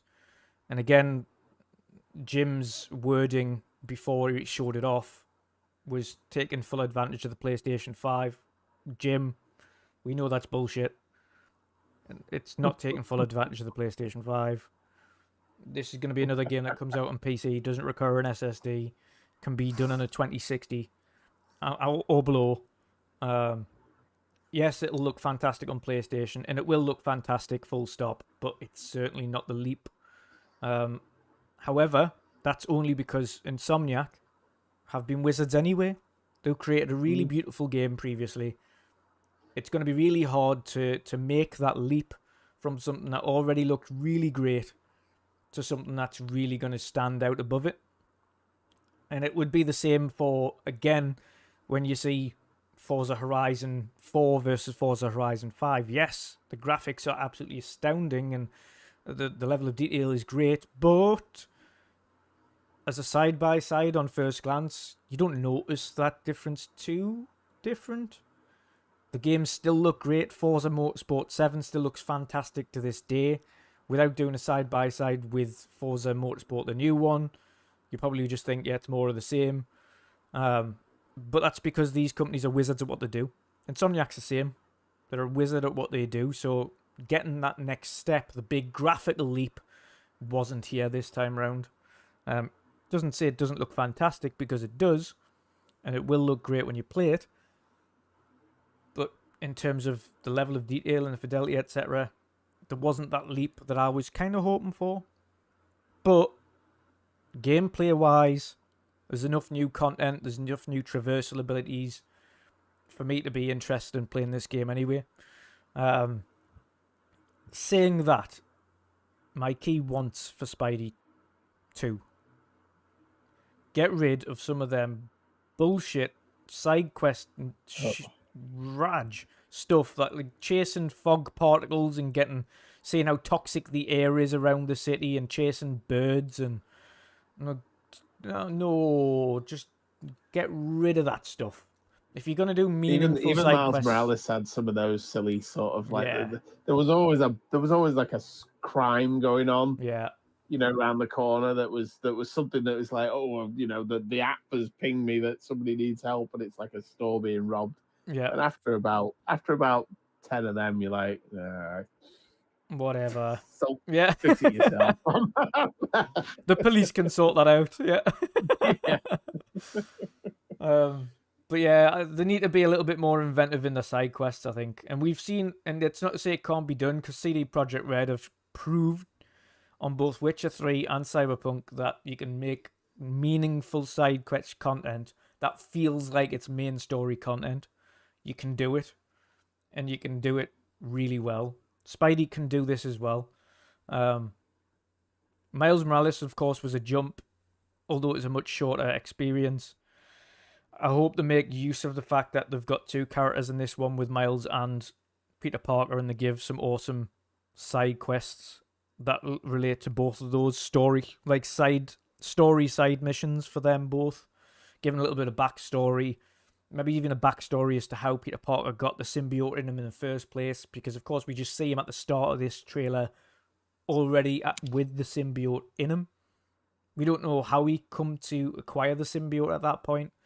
So is there a mission at the beginning of the game where you see that? Do we find out how that occurred? Really, I just want them to refine that, because especially for people that are completionists and things like that, a lot of that stuff's just filler content. And it's more mundane than it is fun. You don't want to have mundane side content, because that just it turns a game that you were really enjoying into a slog. So I hope they refine. That's my one and only want from Spidey 2, is they refine the side quests and they make them a bit better, a bit more fun. And like you say, even some of the bloody police radar things, like someone's being kidnapped, store's getting robbed, bank robbery, or there's a fight on the street or something. Chasing cars. Yeah. Basically trying to, like, a hijacked vehicle one. Yeah. Yeah, the amount of them that drove by and I was like, I'm not chasing you. Yeah. It's not happening. Yeah. Exactly. Dave Mack in the chat says, does my PC have the magical SSD to play Spider-Man 2?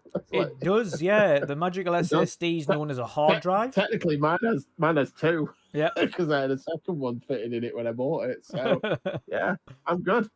Yeah. Yeah, it's also known as a hard drive. You can use one of those. SSD not required. To Omatoni in chat, he says, what up, WandrinDutch? If you're playing Diablo 4, what is your main? I'm choosing to go Sorcerer at launch. Sorcerer as my first playthrough. Then possibly Barbarian. I think those. I was enjoying the Barbarian. Yeah. Yeah. So I think those are my first, but Sorcerer at launch for me. Absolutely. I was having so much fun. It was way OP. But I suspect in the later levels, the Barbarian gets OP the higher rank he gets, being a bit more of a tank. Whereas I think the Sorcerer might weaken off a little bit in the later levels, whereas he's going to be really OP in the lower levels, especially early on in the game. But yeah, super excited for it. But yeah, what kind of things would you like to see then as the final kind of end of for the Spidey topic? What would you like to see in the game that would make it better for you? The one thing I'd like to see, but isn't in it, is co-op. Yeah. I would have liked to have seen that sort of being able to, 2 of you being able to swing around and tag team through different sort of groups of enemies would have been that would have been brilliant. That would have been really good. But I know that's not coming. Maybe they'll do that in Spider-Man 3 or whatever they do after that. Like we said, maybe they'll do a Venom or something, and I don't know. But makes more sense for it to be Spider-Man because they've got 2 Spider-Men, haven't they? So Yeah. Again, not having to do all the side quests, or at least either make them less frequent or just randomize them a lot more, add a lot different.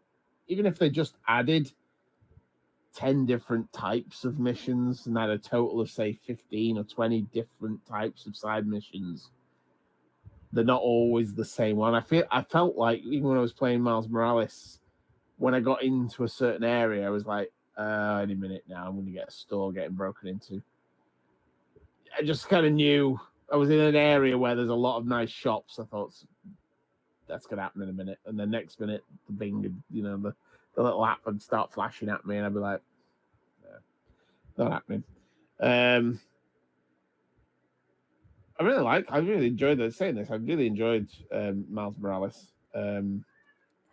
So, other than that, like I said, other than co-op, which I know I'm not going to get. Yep. Just a general PC launch. Is it coming out on PC a day and date, or is it? No, I don't think so. No, I think it's probably likely to be. That would be the thing, man. Yeah. I would like it to have come to PC at the same time. Well, yeah, I think they're still pushing the PlayStation first and PC later on. But like I said, I've got plenty to play. I'll pick it up when it comes out on PC. It kind of shows. It kind of shows their. It kind of shows the way that PlayStation are going, though, and what they would class as something as being a system seller. So Jade Raymond's game that they've got for Haven Studios, that's PC, PS5 day one. Bungie's game, PC, PS5, Xbox day one. Concord. I think any of the multiplayer games, they've pretty much said that these PC games as a service games, they're going to be multi-plat day one because they need the numbers. Yeah. Otherwise, by the time they put it out on PC a year later, everyone's lost interest. Yeah. So, but yeah, I know where you're going with that. It seems to be that, they're going to, especially the single player or what they class as system sellers, like your Spideys, are going to remain PlayStation first, PC later. I would expect it to be quicker, though. I think, and again, I might be wrong on this, but I think it'll probably be maybe a 6-month window going forward. I think Spidey will be out on PlayStation for 6 months, and then you'll get the announcement not too far after that point that it's coming to PC. And it might be just the announcement that it's coming to PC in 2 months following. But I think it'll happen. I didn't expect, to be honest, and I know it's been out a little while now, being one of the kind of earlier titles, but I didn't expect Rift Apart to be coming to PC at all. I really didn't expect Ratchet to be the game that comes to PC. I was expecting maybe Ghost of Tsushima or something like that, but I didn't expect Ratchet of all games to come to PC. That was a bit of a surprise for me. I'm happy about it, of course, naturally. I know it's going to look much better on my PC than it will on PlayStation 5. But yeah. I kind of expected Ratchet to come. I was just surprised that they didn't port like the Ratchet from PS4 over first. Yeah. No, I think it was due. They're not all due to come. It's just a shame that it wasn't for me. If it wasn't Ghost of Tsushima, that's the only other one that they do that I would like to play. I suspect it won't be long till we hear about that one coming over. Yeah. I don't think it. Like I said, I'm surprised it wasn't next. To be honest, but yeah, it depends. Nixus have probably got a list as long as their arm of ports that they've got to make. Like, right, Ratchet's next. Yeah. Tick, that's done. Right, get that out the door. What else? What we got? But yeah, poor Nixus. They've just been lumbered with. Here's the PC port list. Get going. Have fun. Like, damn you. Poor guys, but they're doing a good job. I hope Ratchet isn't bug filled like And I know, thankfully, Nixus weren't involved in the Last of Us 1 remake going on PC. But they should have been. Yeah. They should have been, because I don't think they would have had as many issues if Nixus done that, because their specialty is to get PC games, well, PC ports, basically. That is their specialty. So they really should have got them involved in the Last of Us remake. But Ghost is the one that I want to see on PC next. Absolutely. Yeah, me too. Yeah. Saying that, though, Mick, I nearly missed one game that I know was absolutely your game of the show. Home Stars. I knew you were going to say that. And when Splatoon came to Switch, even then I was like, "Oh, what is this? Oh no, no, not happening." So yeah, as soon as I saw that Foam Stars, I was like, "Oh, somebody's a Splatoon fan that wants it on PlayStation." So yeah, no. I wouldn't be surprised if Nintendo put a cease and desist over to Square Enix and went, "What the fuck are you doing?" I mean, we do know that Nintendo like their cease and desist, so you know. So yeah, no, I'm surprised they haven't. But no, I think it's legally different enough. You're using foam and not paint. Yeah. Yeah. What can you say? I don't know. It's just another, yeah, like you say, it's a Splatoon. That's gonna die a death. Splatoon. It's just I've no like. It's I've no also a interest in PlayStation Splatoon at exclusive, all. by the way. If there's a game that's gonna fail and die a death immediately, it's gonna be Foam Stars. Yeah. Good luck to him. Good luck to him. That's all I can say. But like the biggest mistake they made outside of just being a copycat of Splatoon was the fact that that's a PlayStation exclusive. Like, why, of all games, Square Enix, are you trying to release a party game multiplayer Splatoon-esque ripoff on only one platform? It is bizarre.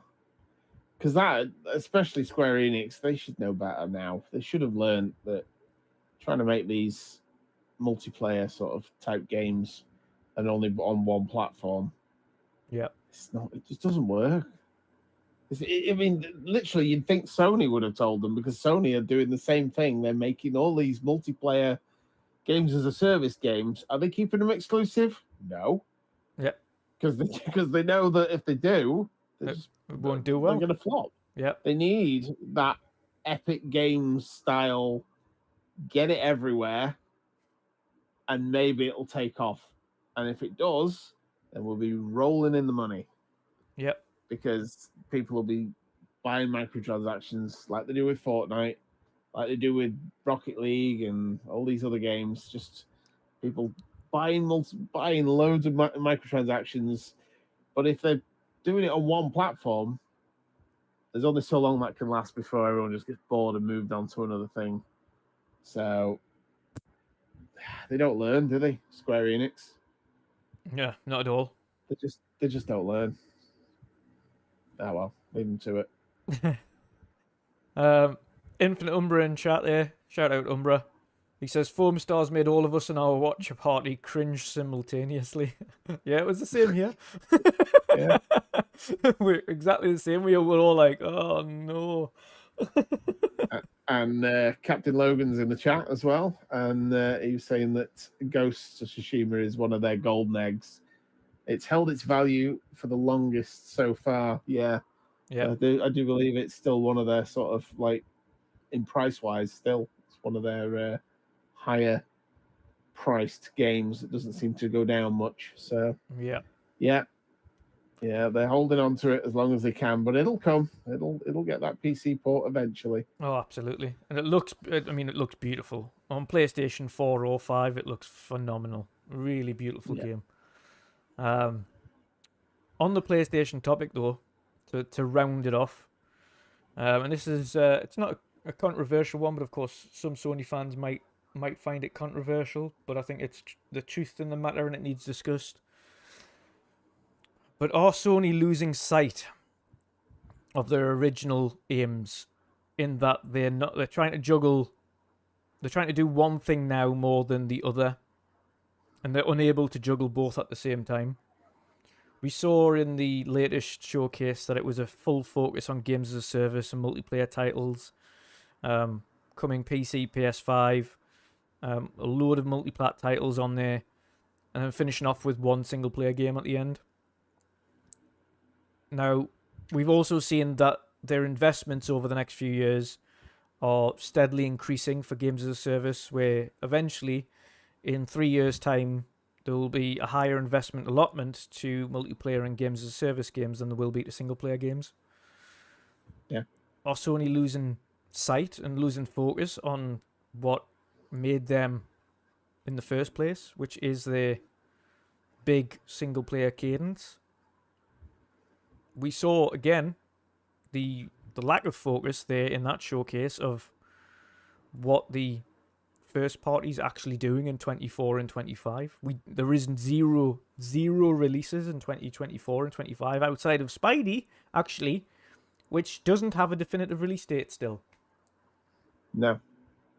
I don't think it is odd that we're seeing Xbox look like they're making more single-player games and less of the multiplayer ones now, judging by some of the stuff we've seen. And and Sony's going the other way, and they're going more for the multiplayer and less of the single player. So I need to sort this out because it all pans out and evens out in the end, doesn't it? I'm sure it'll all be. There we go. We'll have an equal amount each. But they're definitely Xbox has had a shortage of single player games, and they're now trying to make more, and Sony the other way around. So it's good to see, to be honest. Indeed. Hello, BitCloud. You've jumped in right at the right time. I know. I answered the call. I heard the beard. What's going on? What's going on? So we're asking. This is a good one because obviously, being a PlayStation-centric content creator here, you've come in right at the vital question here that I want to ask you now off the back of that showcase, and you haven't actually spoke to us on the show either since the showcase aired. But do you think Sony are losing sight and losing focus on what made them where they are today? Well, they're definitely trying to be risky, I guess you can say, if that's the wording you want to use. But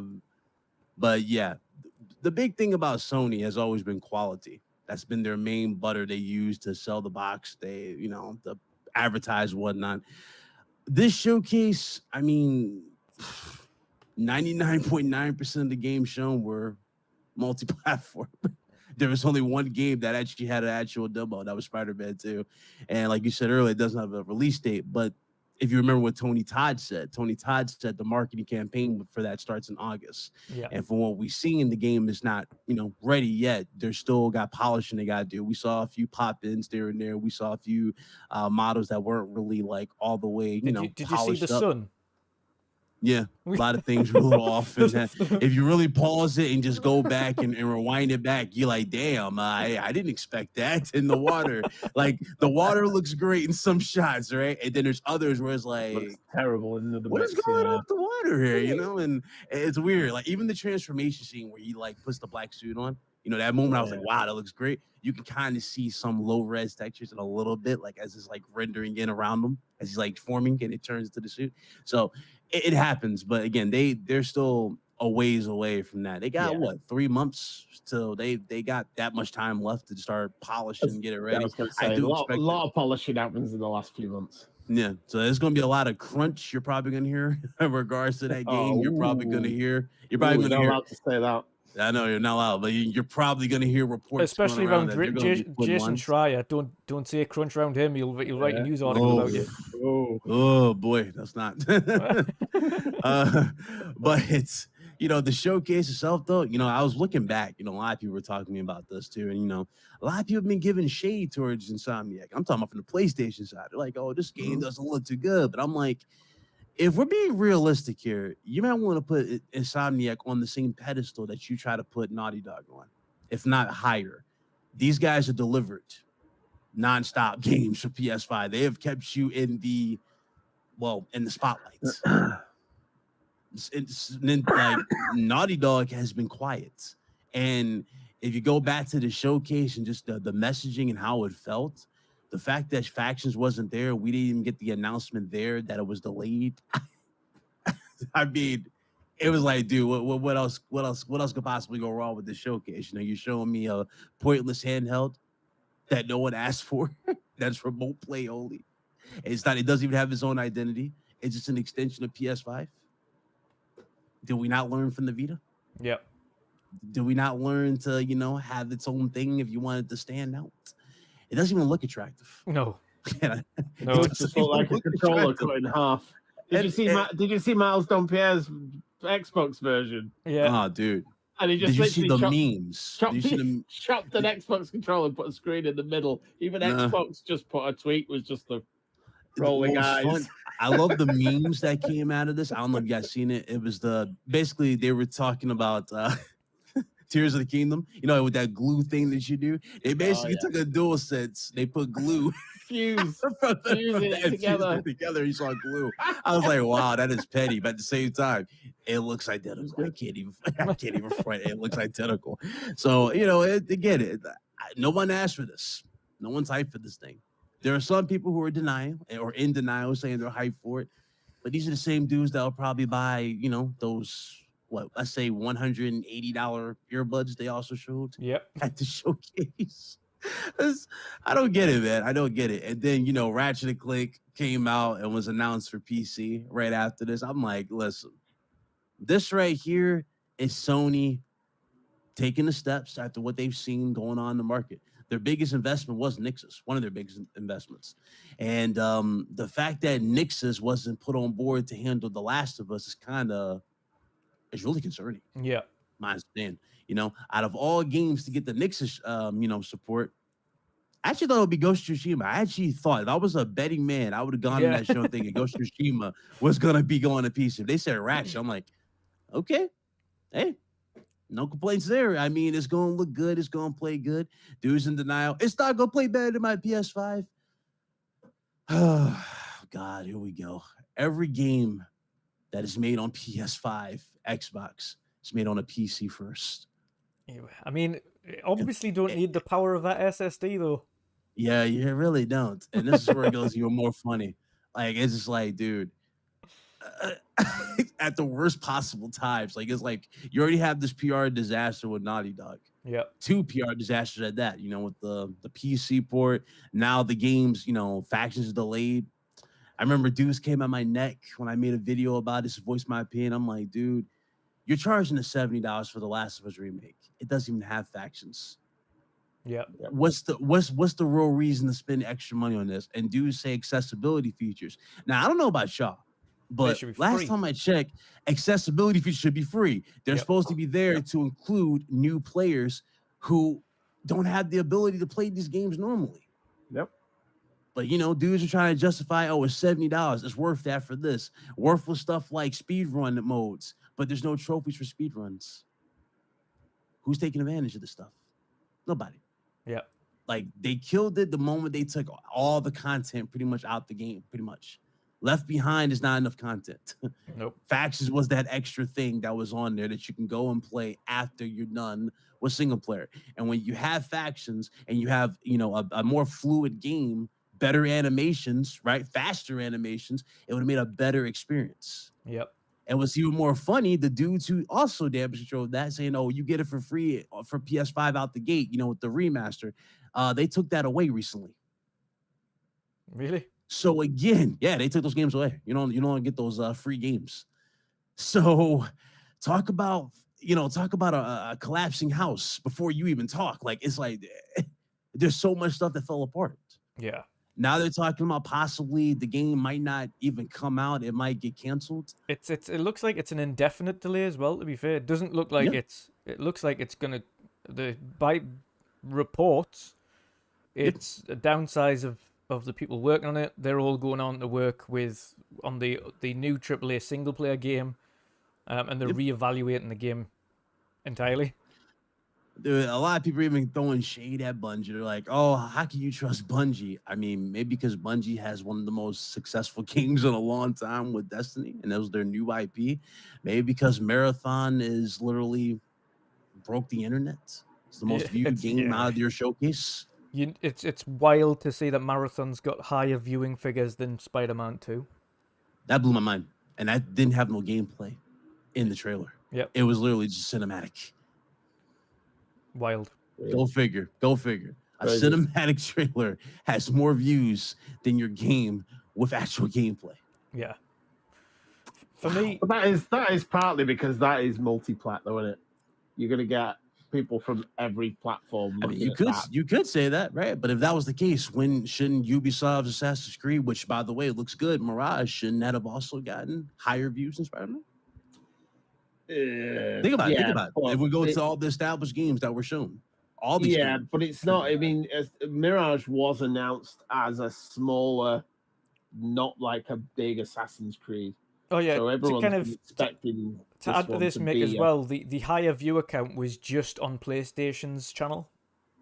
Yeah, That's not even including the fact that you had in the Xbox one as well and the PC one, but yeah. the just Sony one was like 15 million views and Spidey was 12 million. Yeah. It was That's crazy though. That. yeah, just on the That is PlayStation crazy. account. Wild.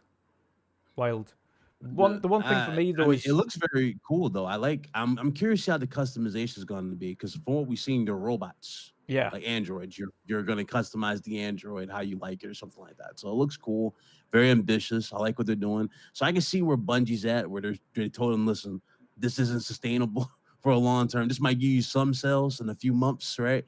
But it's not an ongoing thing that's going to work. So I don't know what they're going to do. I don't know if they're going to have battle royale in this factions. I don't know if they're going to have X, Y. You know what I'm saying? There's so many things you can toss at a dartboard, and some things could work for factions. You know, some things could work. Survival modes, horde modes, that stuff could work for factions. But the thing is, you have to have the foundation to make it work. You have to have a proper system in place. You know what I'm saying? yeah. So if Bungie is telling them that it's delayed indefinitely, Naughty Dog's in some real tough waters right now because they never made a multiplayer game like this. You really think about it, never done this. They've mostly been single player. So I don't know how a lot of these studios are going to transition. I Now think they got that mindset. I think you're on to a good point though, like earlier about having it included in the remake of one. It should have just been factions in a remake of that. Instead, they wanted to be overly ambitious with factions and create it as an entirely separate thing, which it didn't need to be. You just refine it, much like the Gears of War collection. Like, imagine if they just they said, you know what, we're going to release the Master Chief collection, but instead of the multiplayer that you've loved from those, we're going to keep the story there, but the multiplayer, we're going to do a whole new multiplayer only Gears of War. You'd be like, what? Why? Yeah. Why? I don't know, man. It's just like I don't want to say that the series is fatigued Last of Us because that's wrong. But then you look at it is kind of weird. It's really weird going into part 3 because that's supposedly another project that's being worked on. They said they got a new project. They said they have this. So, I mean, again, it could be Last of Us 3 that they're working on their next project, or it could be whatever the hell that game was with the girl. She was like in the caves with the, I'm talking about with the little fire, like the little torch walking around, which could be, I don't know, an extension of Uncharted, even though they said Uncharted was done. I don't know. There's so many things. yeah, But Last of Us 2 was divisive for a lot of people.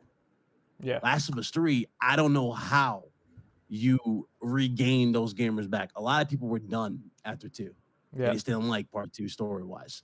I didn't like part 2 story-wise. And the fact that factions wasn't included with that, again, it's another reason. It's like, I waited this long for this, and now you got to wait even longer.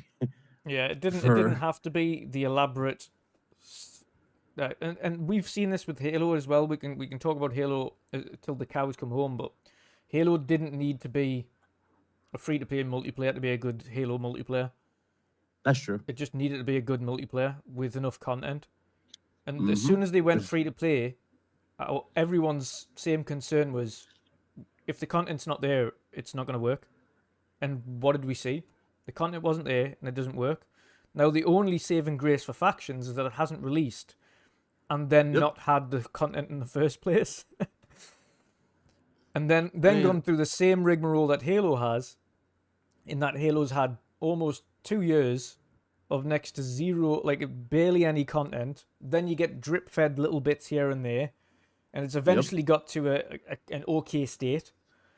But by that point, the damage is done, and it's a good job Bungie came in early and said, listen, you've probably got a good core game here, but when we're talking about the longevity of the game, how are you keeping players involved in this for the next 2, 3, 4, 5 years? Yeah. Did you played Factions, right? The original? If I Yeah. remember correctly, you played the original. So you already know Naughty Dog was not good when it came to certain content that was added to it, like the weapons. Yeah. Those weapons broke the game. So that's another concern I have for Factions 2 as well. How are you going to handle the balancing? Yeah. How are you going to do this? Because I'm pretty sure you're not just going to have one set of weapons in this, right? You're going to have multiple weapons. You're going to have battle passes. I'm pretty sure they see how that stuff's working. So what? You can have just cosmetics, battle passes, skins, right? I mean, it's like, how do you handle this? Yeah. Are you willing, do you know what I'm saying, to put that much effort into it with your quality? Because, Naughty Dog likes to put their sweet time into this. And, that's cool for a single player, type of thing. But when it comes to multiplayer, it has to be a consistent type of basis. Lots really of new does. maps, loads of different modes, Yeah. consistent updates. If you want to do like those seasons, I guess they say like season 1, season 2. Okay, cool. You need to have those seasons be expanded, like 6 additional weapons, like 6 additional maps. You know what I'm saying? New game modes, if possible. New characters. Additional, better, and more executions, right? And stuff like that. All that stuff. You have to have that be like on your mindset. But again, it comes down as to whether or not they're willing to do so. And that's where my biggest fear for Factions kind of lies. Yeah. Is Factions going to survive? Is it going to be done right to the point where people are going to be on board with it? By the time Factions comes out, you're going to see Wolverine. Yep. I think you'll see Wolverine first, yeah. I'm not even at this point, I'm not really sure if we'll see Factions see the light of day. I don't think you will.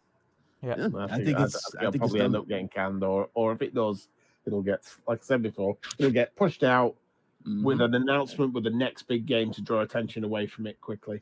Yep. And it's so unfortunate. Very, very unfortunate. I had high hopes for it. I was excited for it.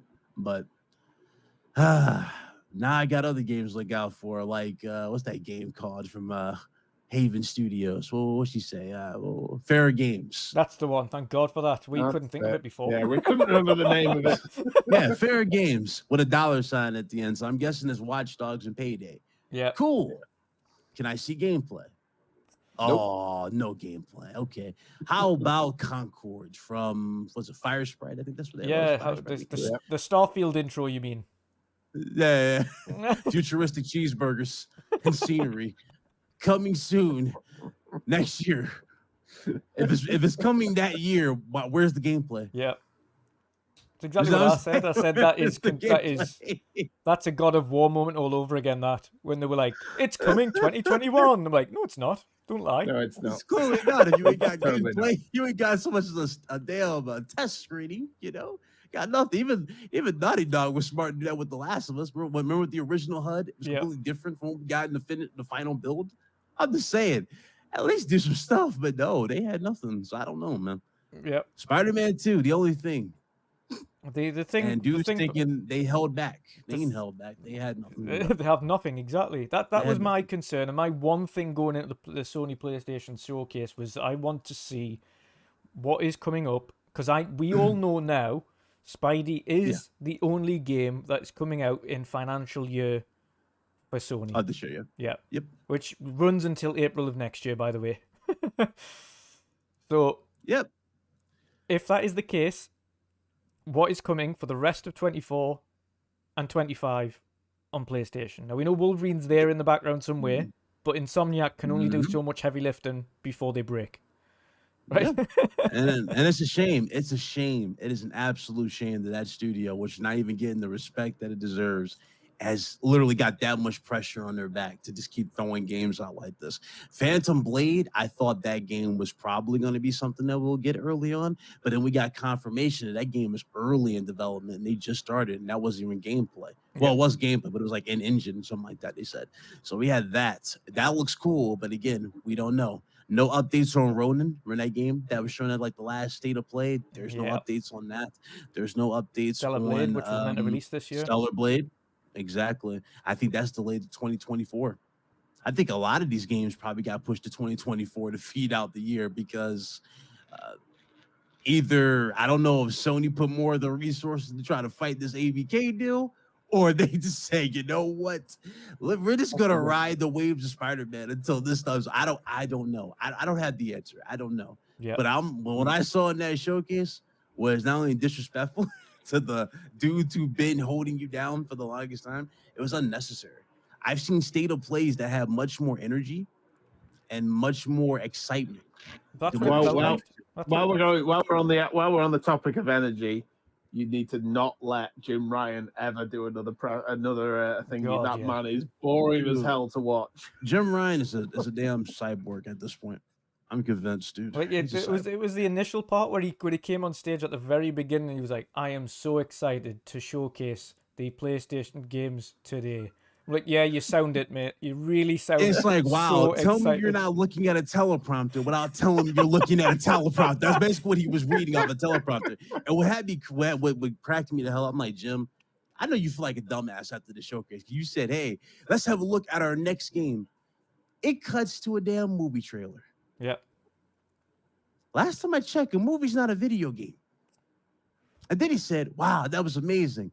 Now let's have a look at our final game, and we're going to get out of here. I'm like, Jim, let Herman Hulst do the talking from this point. Yes. Please, let him totally do agree. I would just get off the screen. Can we just... Herman should not only be doing the shows, but he should be running the place as well, I think. Can they not just hire... I know Sean Layden's no longer part of Sony. Can they not just hire him to do the presentations? Exactly. Even Adam, the way Sean laughed, the way Sean laughed, I'm not convinced he's ever coming back to do anything. Done. There's a lot of bad blood, supposedly. I can tell behind the scenes. The way you don't leave that quiet, you don't leave and just be that quiet for no reason, unless you got some demons you got behind the scenes. There's some stuff. Yeah, there's some stuff. Some words are said. And I think the same thing can be said about Andrew House. Because I noticed how Andrew House left unceremoniously. Yeah. He said he was done.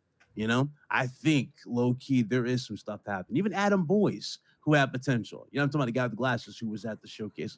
He was a better spokesman, at least to the public, PR wise, than Jim. Jim's more of a business guy, which makes sense. Okay. But business guys usually don't do too well with PR at all. You know what I'm saying? Not everybody has that type of talent. Not everybody's Jack Tretton. Not everybody's Kaz Hirai. Yeah. You see what I'm saying? Not everybody falls into these levels. Hell, even Don Magic, before he goofed with the Xbox One, he was good at talking with the public to that moment. But I'm saying, like, it was just terrible. It was terrible. My man, he got more excited introducing a new piece of hardware that nobody asked for than he did talking about the games that was going to be showcased at that showcase. It was like, wow, Jim, I see what you're doing. You're like, yeah. More money. I'm gonna print some more money with this useless thing. Which, by the way, I don't expect that thing to be $200. I expect it to be in the $300 price range. Yeah, at least. Thank you. Yeah, I expect it to be $300, and them earbuds at least $180 to $150 max. If they're $200, God help us. Yeah. Speaking of that too, you hear about the battery life? No, yeah, it's like 3 hours or 2 hours or something. Like 3 to 4 hours, 3 to 4 hours, yeah. Ugh. So revolutionary. So revolutionary. Another thing that I want to kind of get to grips of as well, and this is to go with Phantom Blade Zero, but a number of games that Sony have shown off in recent years. At each showcase, they release what I class as Phantom games. Yep. That they show off but never see the light of day. They don't exist, and they never will exist. I think Phantom Blade's one of them. Now, Phantom Blade being the most recent one, doing research on that studio, the game only actually began development, apparently, last year, which throws the whole gameplay thing into complete disarray anyway, because that's clearly not real.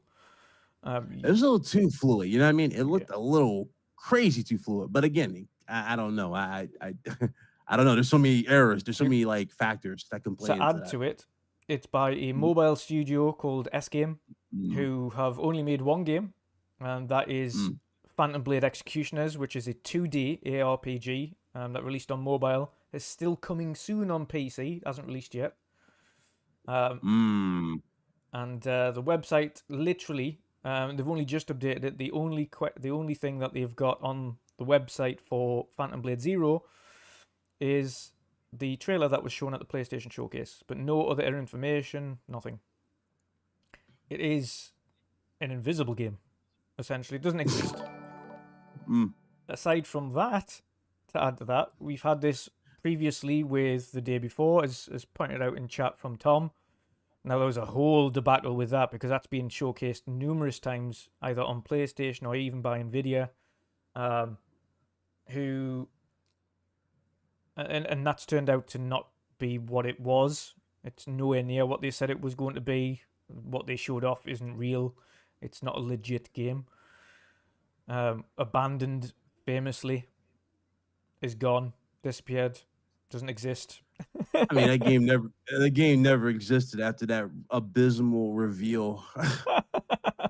With Colin Moriarty, you mean, as well? Colin pretty much took him out of his misery with that interview. I think that's just the best way to put it. Like, he put the final nail in the coffin. Like, because the way he talked on Twitter, like, we had this epic reveal we're going to see, and it ended up being just a Twitter video that he posted earlier with a dude walking with this lame soundtrack playing. Yeah. And a lot of people are like, it's Silent Hills. And it's like, I got sources, it's Silent Hill. And then Silent Hill gets shown by what, Konami? It's like... Yeah. My friend in chat there, Snake, says, question for the panel. And again, he prefaces this with, it's either a good question or it's deluded. Do you think by the end of time, Nintendo, Sony, Microsoft will ever team up to make the ultimate gaming console? Definitely diluted because Nintendo's up their own ass at this point when it comes to what they want. Yep. They want a handheld market. Unless it's something like what you've seen from Unbox Therapy, where it was like that big, you know what I'm talking about? You've seen it, Dutch? It's like that big PC. It's got all the consoles built in, water cooled. You can take the Switch out of the front. I mean, if it's something like that, sure, why not? I can see that. Everybody will buy it. I can see people buying that. Why? Because, you know, you got everything. You know, they're like, hey, $1,000. That's a steal. 3 consoles. Sure. I'll buy it day one. But why not? And it's water cooled. Hell yeah. That thing's not going, that's not going to overheat. That's a badass PC. Yeah. But nah, that's more of a wishful thinking though. Everybody, their egos are too much into these boxes. You can see it with PlayStation. You can especially see it with Nintendo. And Microsoft, you know, again, has theirs as well, their own demons. So no, I don't think it would ever happen or get to that point where they'll go, you know what? Like, I don't think it would ever get to a point where, like, let's say Tencent, hypothetically, made a console and they started getting into this and started, you know, stealing market share. It wouldn't be no Avengers moment where it's like, okay, we got an enemy. We got to get this guy out of here. No, I don't think it would ever come to that. Team up to take out a Tencent. Combined. Form together. Like the Power Rangers. Over. It'd be like the damn, it'd be like Mortal Kombat Deception after the Deadly Alliance. They start fighting each other again. It's like, yep. Well, that was short-lived. So yeah. Dear me. No, I think for me it's just you want all platforms to be competing at the highest level, all of them. I wanted PlayStation to come out all guns blazing because that's the only way Microsoft are going to continue to improve. You need healthy competition, and this is what we're not on this panel, and our chat is the same. We're not fanboys in the way that we want one company to fail. We don't. We joke every now and again, oh, Xbox sucks, Xbox got no games. At the minute, it's PlayStation got no games. But that's been the narrative for a while, though. A lot of PlayStation-centric, you know, fanboys saying, yo, Microsoft can lead the console generation. After that showcase, a lot of them are quiet on that. Yep. So I said this with you as well. You need Xbox. Yep. If Xbox is not here, and this is why I said it again. Now you see why I'd be even extra with this for Xbox. I'm like, dude, Microsoft needs to put some pressure on Sony. Like, after what I've seen in that showcase, I need some pressure put on this company. Yeah, that was abysmal. I need more. You know what I'm saying? I need more being done here. I need more of an effort. if we can't get that effort out of PlayStation, then guess what? We're already set up to failure because we're not going to get anything. Yeah. And it's going to get worse. So, it's unfortunate, but it's terrible. After what I've seen, I was like, dude, I'm not concern for I'm them not even happy. It's like, what is their plan now? We've seen the financial reports stating that the overall amount of money that they're investing into single player AAA IPs is going to stay the same consistently, but the investment in games as a service and multiplayer games is going to significantly increase over the years, and where it's going to, by 3 years' time, outweigh single player investment by 2 to 1. Mm-hmm. That in myself is more of a worry for PlayStation, that they do not have the resources currently to juggle both of those plays at the same time that Microsoft have the ability to. Microsoft have the financial ability to be able to create something it feels, never mind, we'll do something else. I don't think Sony have the financial ability, and again, it's not to say that they're poor by any stretch, but I don't think they have the financial ability to take as many losses as Microsoft can take. Oh, yeah. They have a tighter budget than what Microsoft has. Microsoft can throw 10 projects out here, and let's say 9 out of those 10 projects fail, they will be fine. And Sony's at this point where it's like they have to legit guarantee it almost. You see what I'm saying? Like, it at least makes even. Yeah, you know what I'm saying? Almost to this stuff. And that's the thing. And I think I saw a kind of a report as well to follow on from that their future cadence for AAA first party releases is 2 a year. Do you think that would be enough to combat Microsoft's cadence of potentially 4 a year when they start releasing at that cadence? I mean, it depends on what you're doing. Like, are these service games that you're dropping 2 a year? You know what I'm saying? Or are these your heavy hitters that you're, your showcase pieces? Let's call them that. Your big showcase pieces. Are these those type of games? Like your God of Wars, your Uncharted, your Twisted Metals, those big reveal. Are these those types? That's where it's a toss up with. You know the concern, I suppose, the bigger concern would be: is it going to be a case of it's one of each? You get an a games as a service / multiplayer and a singular showcase. There's a possibility. Yeah, there's a possibility behind that, but I think if it really depends on how successful the service games are doing. You see what I'm saying? Let's say Marathon, for example. Let's throw that out there, even though it's multiplayer. Marathon's doing exceptionally well. They're bringing in crazy profit from that. Okay, now let's throw Fire Sprite's game in there, right? And it does good for that year. It's getting a big, substantial fan base. It's continually bringing in revenue. I don't think they will need to drop another one the next year because it's already got 2 games that are doing really, really well. You could take a break, spread it out to the next year, if that makes sense, and drop the other stuff that you need to fill in those gaps, if possible. Like Microsoft right now, all they need to do is just drop Doom. Honestly, Doom's going to be a big deal for them regardless. They got to drop Gears of War. Gears of War needs to be shown at the showcase, which I believe it will be shown at the showcase. Avowed especially. We got to get those answers. But I've seen a lot of weird comments in regards to the Xbox, joint. I had people in my comment section trying to deflect the PlayStation joint, saying like, yo, you better hope and pray the Xbox show isn't bad. I'm sitting there going, what the hell does the Xbox showcase being bad have to do with what we just got with this PlayStation show? The Xbox showcase is bad in the 11th. It doesn't do anything any different from what we got from the PlayStation show. It's the same thing. Yeah. Both shows were bad. We both take L's. Both gamers take L's. No one walks away. Are you really going to say that you're going to do something stupid, like go on Twitter and try to compare?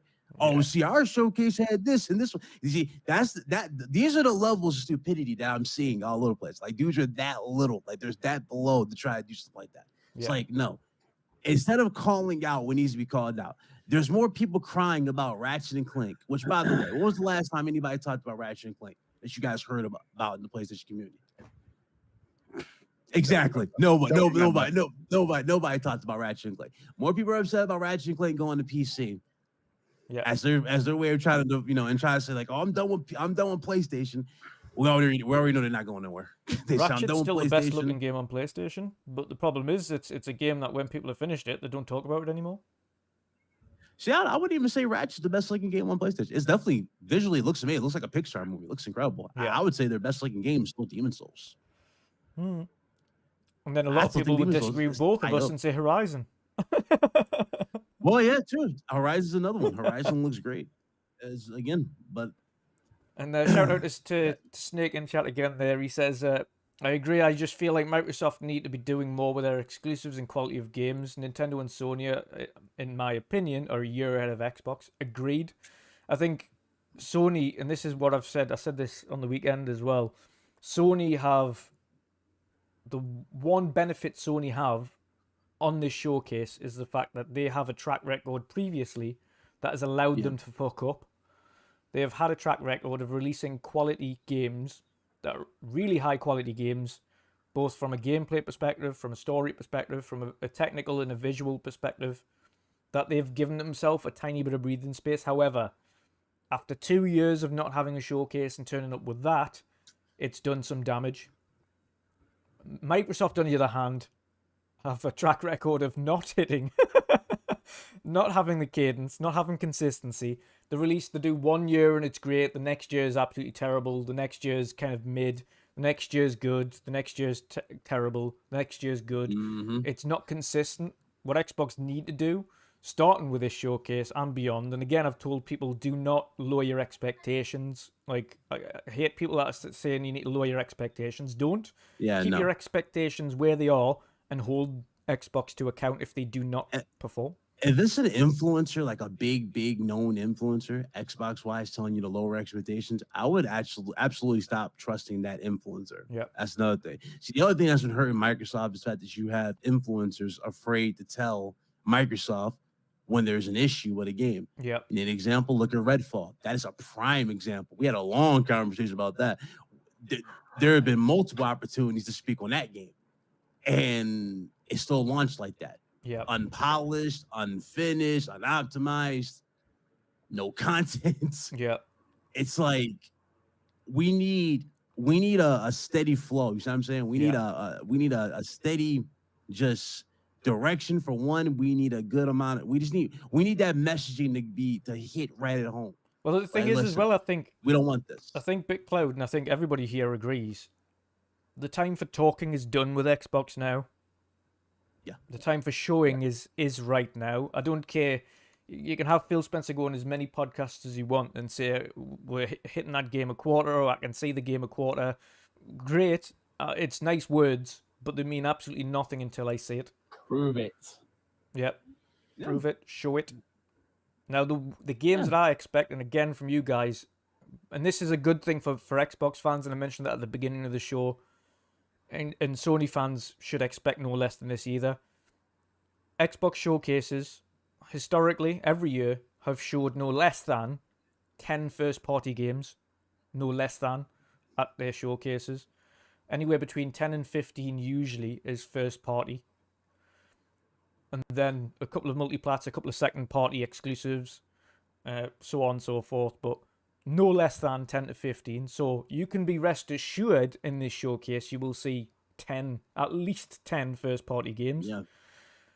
We will see Forza, because it's already been announced we will see Forza there. So you're going to get the Forza release date and gameplay. You're likely to see Hellblade at this point, and potentially that release date for the later on this year. You're likely to see Fable, I think, now, after these little teasers on Twitter. Little teasers with the glitter and the control. Yeah, I think that's definitely apparent. You'll at least get like a reveal. Like, hey, listen, here it is. Like, finally, the wait's over, which is good. And again, PlayStation dudes might be, try to talk it down if it's really, really good. But here's the thing. What happens if it's so good, right? It does really, really good. And PlayStation puts out a tweet saying, hey, guys, yeah, here's part 2 of our showcase. You know what I'm saying? Yeah. That's what I'm talking about by pressure. Yeah. You need that to keep them in line. Yep. Market share is what they're fighting for. Yep. That's that exactly mind share is especially what they're fighting for, too. They want you. They want that. That's another critical thing. If Microsoft starts taking that mind share, guess what? Sony's going to have to start stepping up and be like, you know what? Okay, Naughty Dog. Yeah, about that factions. Just show a trailer. Please, just show something. Yeah, anything. Just show something. At this point. Yeah. We'll freelance some extra people to help you make this multiplayer. Just show a CGI trailer. I don't care. Do something. Hey, guess what? That's more than what we got that dumb showcase that we just got. Yeah. For me, it's just the only concern I've got for PlayStation over the next 2 years specifically is that there is zero roadmap. There's no roadmap for anything, and that it does, and we can't go another 18 months without another showcase. We can barely do another 12 months, to be honest, without knowing what the fuck is going on with content in 24 and 25. It doesn't like, and again, I revert this back to they need to, because it needs to put pressure on Xbox to perform, and vice versa. Xbox need to perform to put pressure on PlayStation. They need each other. If PlayStation aren't performing, you think Microsoft are going to do it? And again, if Microsoft disappeared, you can see what they've already got away with at the beginning of this generation. How much more could they get away with going forward? They've already increased the console prices first. They increased the game prices first. Increased subscription prices first. They lied about hardware. Lied about cross-gen. Pretty much every game that's been out on PlayStation 5's ended up on PlayStation 4. These are just some of the things they've done when they've had a competitor. If you take away that competitor, do you think PlayStation are going to be competitive? Or I feel like this. You think 18 months is a long wait for a showcase. You're probably gonna be waiting 4 years for a showcase, and you'll have state of plays building up, whatever the hell they do. Like that's how nonchalant they're gonna be, and that's literally what I got from that showcase. They were so nonchalant; they did not care. Like even the reveal for Metal Gear Solid did nothing for me. It was cool. It's a hype moment. But guess what? It's not exclusive to you. That's on everybody, and there was no gameplay. So what exactly am I supposed to hype up here? You know, the Gran Turismo thing that was shown here, it could have been Twisted Metal. I still can't get over that, you know. It was just Twisted Metal. Everybody collectively just went like that. What the fuck is this? Because he's saying game, and I'm thinking, okay, he's saying game, and I'm like, okay, you know, that's cool. We're gonna see another game. Okay, whatever. Because I already know they're gonna end with Spider-Man. What's this big game? I see Sony pictures. I'm like, no, they're not about to do this. You're not about to do this. You're not about to do this. And literally, my entire chat just sighed. I'm just like, okay. Okay. I see how we're doing this. I see how we're doing. Yeah, I think we stole Don Matrick. I think somebody put in our chat. It was Jim Ryan's just actually Don Matrick with a mask. Somebody was like, yeah, somebody tried to sabotage them, or just like, hey guys, it's fine. We're gonna be great. Jim's a sleeper agent. Yeah. Jim pulled a Vince McMahon. He did a rewrite in the middle of the show. Hey, all them games, yeah, we pushing those aside. They don't need them. They need this. I'm like, yeah, okay, no. Nope. I don't care about this movie. Dutch doesn't care about this movie. Mick especially don't care about this damn movie. I don't think hardly anybody cares about a Gran Turismo, especially after seeing the dumb concept of it. Yeah. Yeah, some people say it looks amazing. Guys, they're literally sitting in damn arcade cabinets playing a video game. Yeah. We've done that shit when we were 6. Yeah. What are we doing here? Come on, stop. That's not what I want to see at the showcase. I don't know, man. If they would have said, hey, we got arcade cabinets coming back, maybe that would have been, let me stop. Let me stop. Custom arcade cabinets. Hey, guys, you want to experience GTA the right way? Yeah. You can buy your arcade cabinets and they'll put some insane price tag on it, $1,500. Get your arcade cabinets. but you're saying even then, like, and this is me and Mick before you came on as well. Earlier on in the show, we mentioned what is it that would drive somebody now to pick up a PlayStation 5 over a PlayStation 4 Pro? And the answer currently is nothing. And especially if you've got a PC. If you have a PC, Ratchet & Clank, which was the last only PlayStation 5 only game, is coming to PC. So if you've got a PC, you've got every game that's been released. Outside of The Last of Us 2, in which case, if you've got a PlayStation 4 and a PC, you're golden. You don't need anything. Spidey 2's coming out. But is Spidey 2 going to be the seller for somebody to pick up a PlayStation 5 over a PS4 right now? Like, yes, they're selling a bunch of units. Loads of units. They're selling well ahead, but that only lasts for so long before people say, well, where the hell is the next content? Like, what? Where's the next thing? Like, for me, right now, the fact that Ratchet's now come to PC, and I'll just pick it up there for $10 cheaper than what it is on PlayStation, I've still not got a reason until after Spidey's released to pick up a PlayStation 5. Dude, you know what's killing me about the PC thing as well? I'm seeing people try to like bring up saying like these games are failures on PC. You know, you got dummies saying they're pirated. If only you knew how the PC community actually operates. Yep. Yeah. First of all, nobody was going to buy The Last of Us Part 1 in crazy droves. They've already experienced this game on PS3, PS4, and now 5. Yep. They're not going to spend $60 on that when it doesn't even have factions. They're not going to spend day one. They're going to get it later on sale. Games like Returnal sold better because that's something that people actually wanted to play. Yeah. But the reason why you're not getting these 10 million sales is because these games are old. They're not day-and-day releases. They were day-and-day releases in a different story. I just don't understand the mindset. These dudes are just missing it.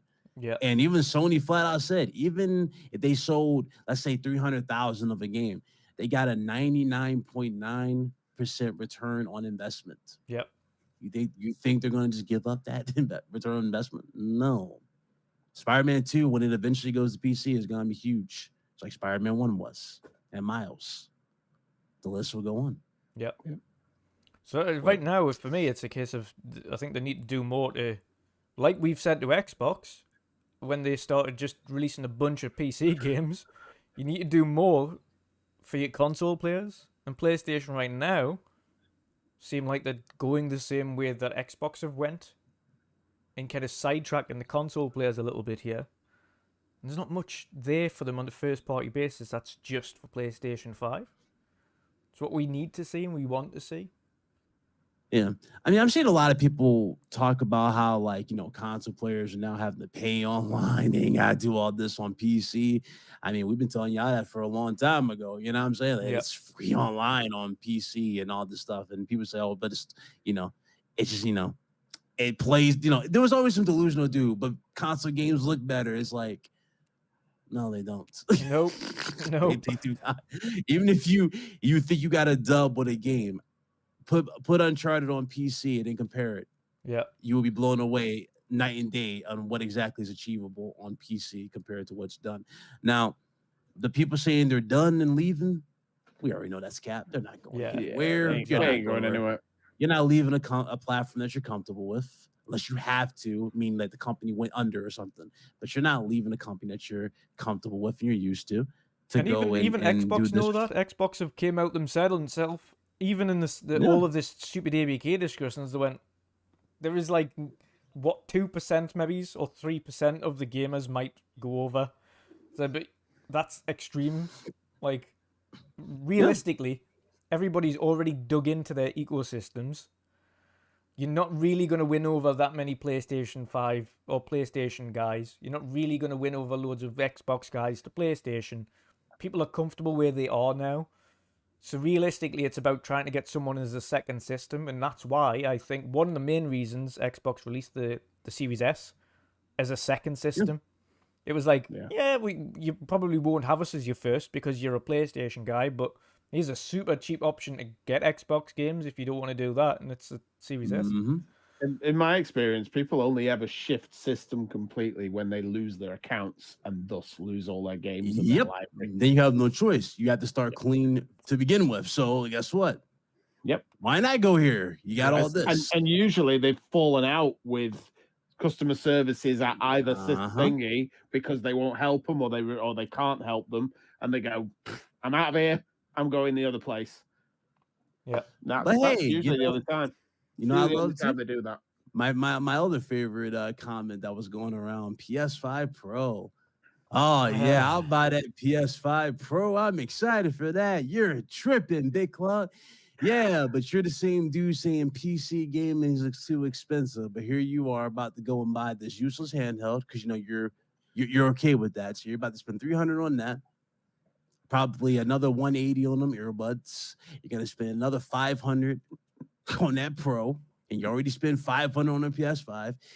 Yeah, that's damn all that money you could have put into a decent graphics card. Yep. You know what I'm saying? Or at least a decent pre-built. Yeah. You had the best of both worlds. Ain't gotta worry about it. Yeah. I think you take Nah, it with you nobody wherever buying no you go. laptops. Nah, nobody playing no laptops. Come on.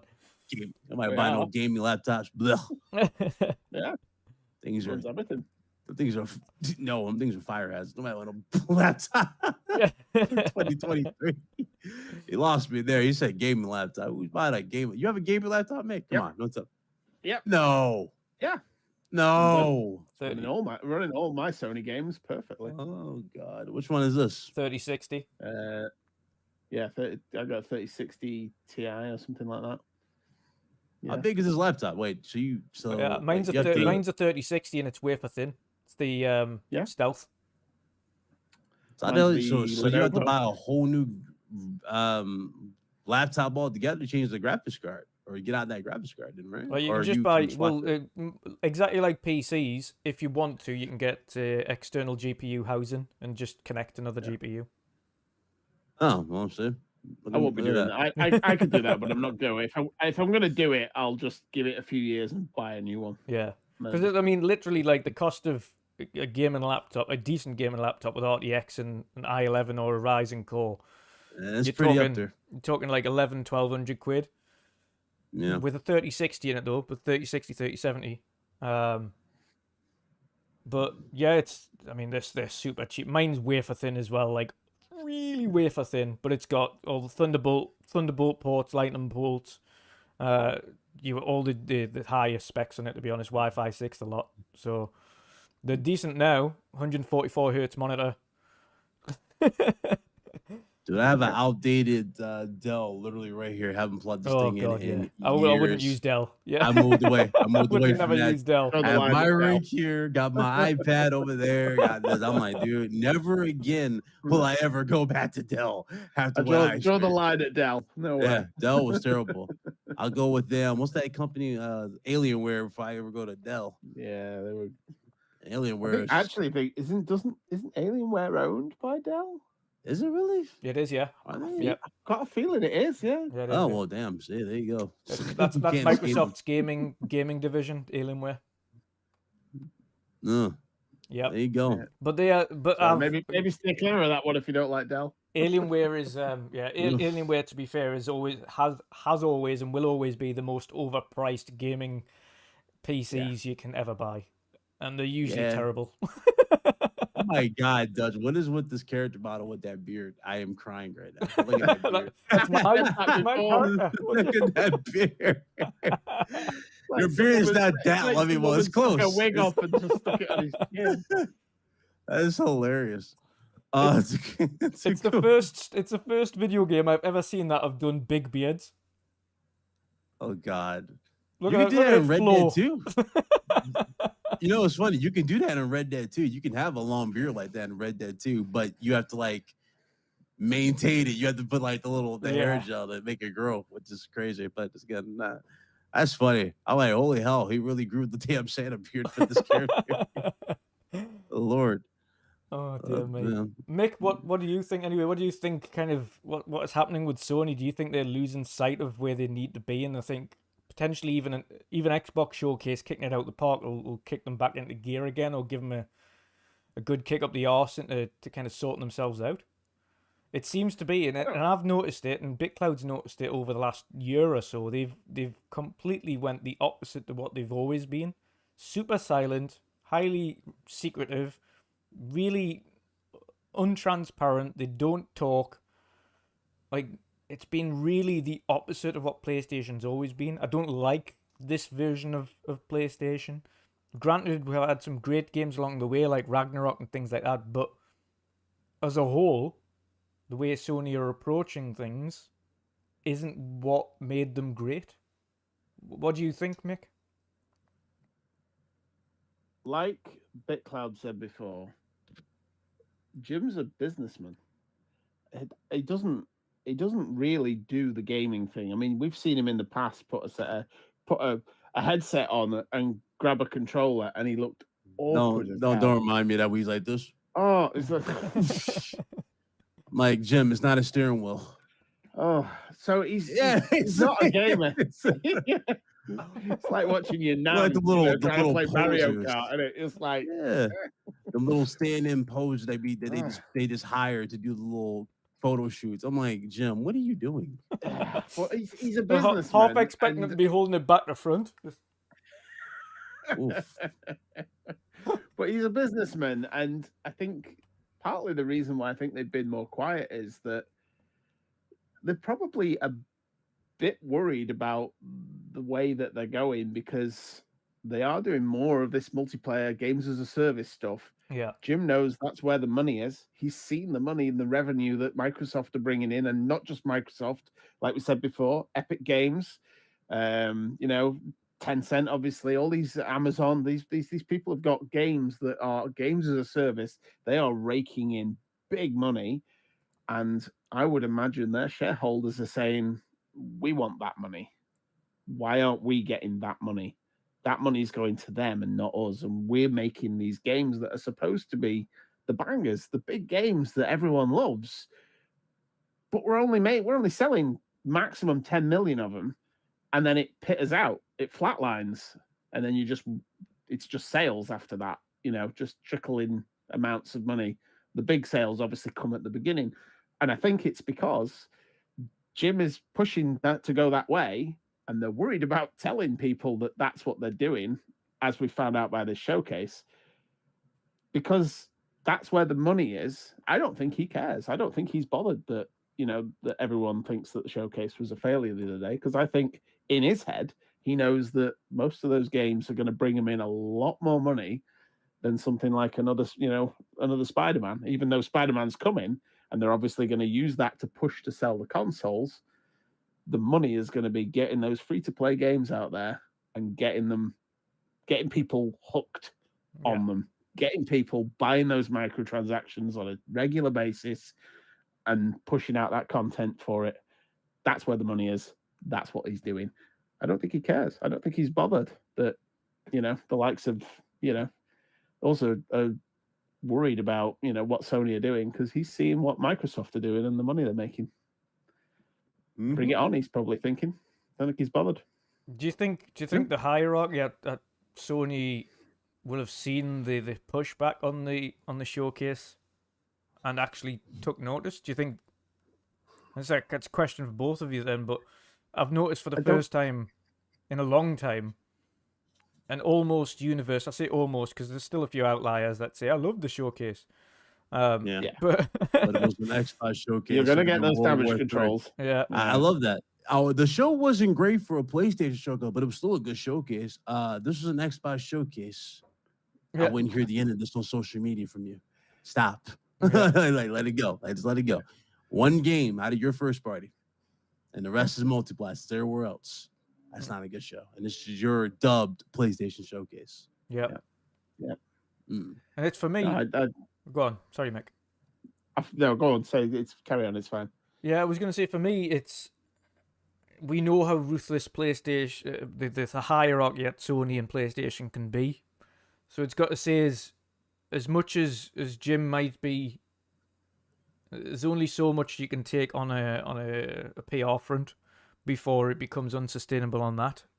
Because yes, you might be looking at getting X revenue from these games and service games going forward, but it isn't a guarantee unless that game is super successful, and it has to be super successful to make money. Sony don't have the time to wait for that. That's the problem. They have to, in the meantime, continue the cadence of AAA's first party single player stuff at the same time as releasing these games as service games, but they've only showcased one AAA first party game that is single player, and everything else was multiplayer. Everything that was shown off there that was on PlayStation 5 and PC was a multiplayer game, was a games as a service game. And I don't think the hierarchy as well, looking at the feedback from that show, there was pretty much universal agreement that was a terrible show. It wasn't a good show, and I think they must have noticed the feedback from that, because I've seen a lot of PlayStation guys from things like PlayStation Asia and things like that tweeting. I've had some loads of comments. What did everybody think of the show? And everybody underneath each comment was like, "Sorry, mate, it wasn't good." And it was universal underneath. It was just like, "Sorry, it just wasn't good enough. You didn't show anything. It was all games as a service, and there was one single player game. Like, what's But that? do you think the hierarchy that of the ones that are listening to those people saying that care? I Do you think to a think that point, they're yeah, bothered? because it's at the same time, it's It depends what era they're from, though, because I think this might be partly why Sean Layden left the way he did, and Jim took over. That's Is a good that point. I think the people in charge wanted Jim in charge because they knew he could make those changes to make games as a service games to get people on that, because that's where the money is. He's a businessman. That's why he's there. And Sean was very much the old fashioned way. Yeah, he was old school. It's got to be about the system. It's got to be about the way that it, doing the way that they've been doing it. And that's what everyone's used to. Not only that, I think that's why he's left. Jim wanted a game for each quarter. Yeah, I remember that. There was going to be a game for each quarter. Yeah. I'm sorry. Sean wanted a game for each quarter. Yeah. Jim wants, he would just tell him, I just want more games. Yeah. Plural. Yeah. So he's throwing them out like a damn slot machine. You think about it. Like, yeah, just throw them out there. Like, we got the games of service to make up for the losses, right? Well, we can throw whatever we can or whatever we want out there. That's basically what Jim has got this mindset for. And it kind of feels like that.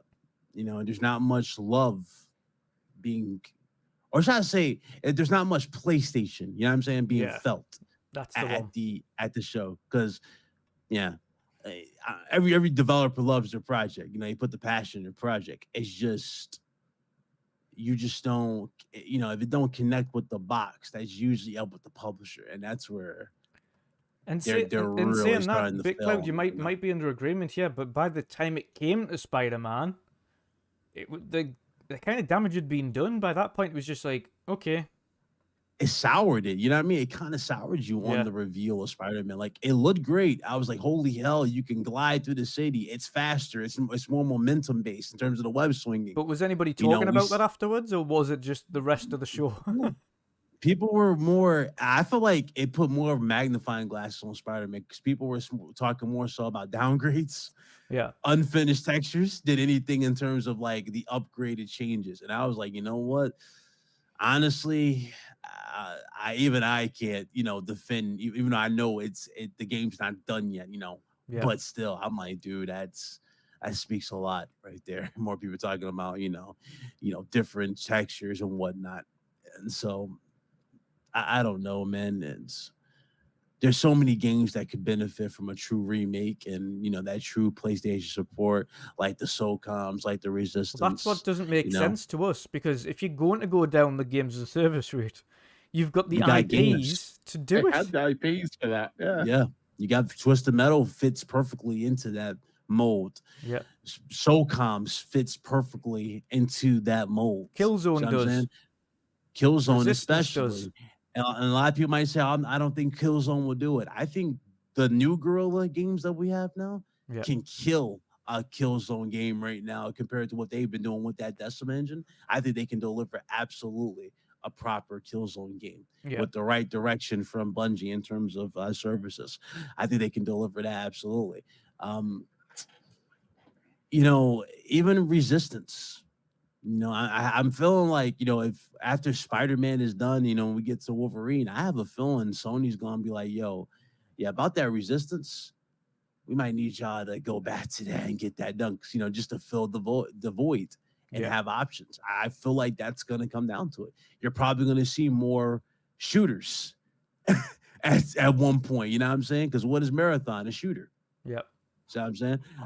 Fire Sprite's game is more likely going to be a shooter. Oh, it is. Yeah, it's a PvP shooter, first person. So you got that. That's going to be a shooter. Twisted Metal, won't be, but Gran Turismo won't be, right? But again, a lot of these games are going to be shooters. Mm-hmm. But they have been missing shooters. There's not that many first-person shooters. So that's a good thing that they're getting them now, on the plus side. And I was going to say, might not be what they want. Yeah, we've seen. Might not be what people want, essentially, but. And this is the thing. Ironically, now we're getting third-person single-player games on Xbox. So yeah, times are changing. It's the thing with Xbox as well. Xbox have been through the phase already of finding out what games as service games don't work. We've seen that with Bleeding Edge, with Obsidian. That didn't work, but they moved straight back on and got grounded out the door, and Grounded's got 15 million players plus now. That's a games as a service with a single player. That's doing phenomenally. Then you've seen Forza Horizon turn into games as a service. That's doing phenomenally. It's 30 million players plus. Yeah, Halo didn't work. But Gears 5 Online's technically Gears games as a service. That's constant updates and add-ons and skins and all that stuff. You'll see the same with Forza Motorsport. That'll be essentially games as a service. You'll have all your tracks and things like that, but then you'll get additional cars, additional tracks as time goes on. Flight Sim's a games as a service game. Like, they know how to do it now, but they've had experience of not doing it correctly in the first place. Sony have to bear with the fact that they're going to have a lot of misses before they have hits. And it's a case of whether or not the hierarchy will allow that enough time to fail enough to become successful at that. Yeah.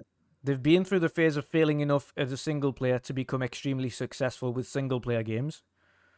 Will the new hierarchy give them equal amounts of times to fail enough at games as a service games to become successful at that? That's the big question. And how long will they have? They also got to rethink how they're doing in terms of these remakes. You know what I'm saying? Like, I don't want to see Horizon Zero Dawn get this remake that's reportedly going around. No, I think those remakes need to be assigned to games that would actually benefit you as a whole. Jack and Daxter, for example, that's a game that will benefit you as a whole. At least get into the conversations, you know, better games, more or open or broaden the horizon, I guess you can say, for different games. Since they don't have Crash Bandicoot no more, because that's bought by, you know, that will be eventually be with Xbox if this merger goes through. Yeah. So they need options. Yeah. You know? They're doing it. Metal Obviously, Gear they've got to Solid 4. diversify their portfolio, but and again, we have to say this because it's two different financial structures going on here. Xbox have the ability to juggle, and they've got the studios to juggle it now. We've got to think they've already got 23 plus studios. Each of those studios got at least 2 projects in the go. So they already have the studios there now to be able to make some failures whilst also having enough cadence on single player and multiplayer to hit a cadence of games coming out. Sony don't. Sony have got maybe half of that. I think all in all, they've got about 10, maybe 15 studios, of which maybe some of them have got 1, if not maybe 2 at a push games coming out. We know Insomniac have got 435 projects on the go. But we know Sony Santa Monica have just finished God of War, and then the studio now, Corey's side of the studio, is already working on theirs, but the other half haven't begun their work on the next game yet. So are they filtering into Corey's game to finish that or get that underway, which means that's only 1 project? Again, Guerrilla Games, have they got 1 or 2 projects? Like, I think more likely, I mean, it's probably going to be that point where it's going to be, they'll have, like, each team will have more than 1, you know what I mean? Like, they'll be split completely as a whole. You know, makes sense they would do that. I'm pretty sure Guerrilla probably does have another project in the works. We just don't know what it is. I think it's probably that Horizon multiplayer co-op thing that was going around, where it's like going to be like Monster Hunter, mixed with completely different art style as well. Yeah, so that actually could be big for them. Yeah. If they knock it out the park, that could be a real big, expansive type of thing. You could expand on the lore, introduce a new character, a character that people probably like more than Aloy, and go about it. But because I don't think they're going to continue at the 3, because I think, you know, we're going to get 1 more, obviously, for the main story, right? And then they'll probably spin it off into whatever they can, because they kind of already did that with the VR. I don't know how long that's going to last. That might just be one-time thing, a one and done. It might lead to another one. But I think that Monster Hunter spinoff type of thing, the co-op, would be the right way just to get it out there into even bigger eyes. You know what I mean? In terms of that, you can just have the 3rd one, the last one, be that eye candy, you know, cinematic piece for everyone. But that's why I think it's going to happen. A lot of these games are going to just, they're going to definitely take some chances on, like even Ghost of Tsushima. When we get into part 2 of that, they already had success with the multiplayer. Yeah. Of the thing. So I can see that really pushing co-op. Yeah. As well. Like, Like, cool probably drop in. That would be phenomenal. Yeah. Like drop in, drop out co-op. You can play the story together. I think that'd be great. You all level up. You can all just experience it. Again, I'm all for it. Ghost of Tsushima is one of the best games they came out in a long, long time. It was very creative. Love the story. But again, we'll see. Yeah. Definitely. And I think one thing, and this is going to get more difficult as time goes on as well, and Glenn's got a kind of point there. He says forcing games as a service genre onto games isn't going to work well in the long run. I completely agree. I think the issue you're going to have consistently going forward as well is once somebody's already got their game that they consistently play, it's going to be hard to get them onto another game that is also a consistent game. Usually you tend to find, for instance, you might be an Apex player, which means you're unlikely to be a Call of Duty player because you've already got your, like, Apex is your thing. That's your multiplayer game. And then you're, like, having your single player games aside from that. Then you've got your ASO players or your Final Fantasy 14 players, and that's their multiplayer games as a service MMOs, and they won't move from them. That's their one big MMO thing, and then they have a single player on the side. You tend to find gamers usually have maybe 1 or 2 multiplayer games that they love to play consistently. They're game as a service games. Again, Sea of Thieves, Mick, that's your bread and butter games as a service game that you love to play, and that's pretty much your only multiplayer game that you love to play consistently. It's going to take a lot for something to push you off that game, like a lot. And that's the thing that Sony and Xbox are going to struggle with going forward, is some of these projects are going to be really hard to convince people that are already ingrained in their long-standing multiplayer franchises whether or not they're going to move over and play another multiplayer game. Yeah, I mean, it would take, I think, the only way this is, not just with Sea of Thieves, but with, with any game that anybody's sort of, like Destiny or, for instance, so any of the big games as a service games, it would take that game to pretty much die off. Yeah. It would have to they just have to neglect it. Yeah. Basically, and not bring any content to it for a long period of time, and everyone would just drop off. And then you would start looking for something else that was, that you liked. And then once you're in it, even if that other game came back and went, oh, we've got something new, you'd be like, yeah, but I'm into this now. And how long before you forget it again? Can I be bothered coming back? Is it worth it? Yeah. So it really would take a big screw up by the other teams, the games that people are already in, for the move to happen. Yeah. And like we said before, like the Sony put in, like, I think it's 10. Is it 10 games as a service games and development? Mm-hmm. Yeah. That's a lot of chasing.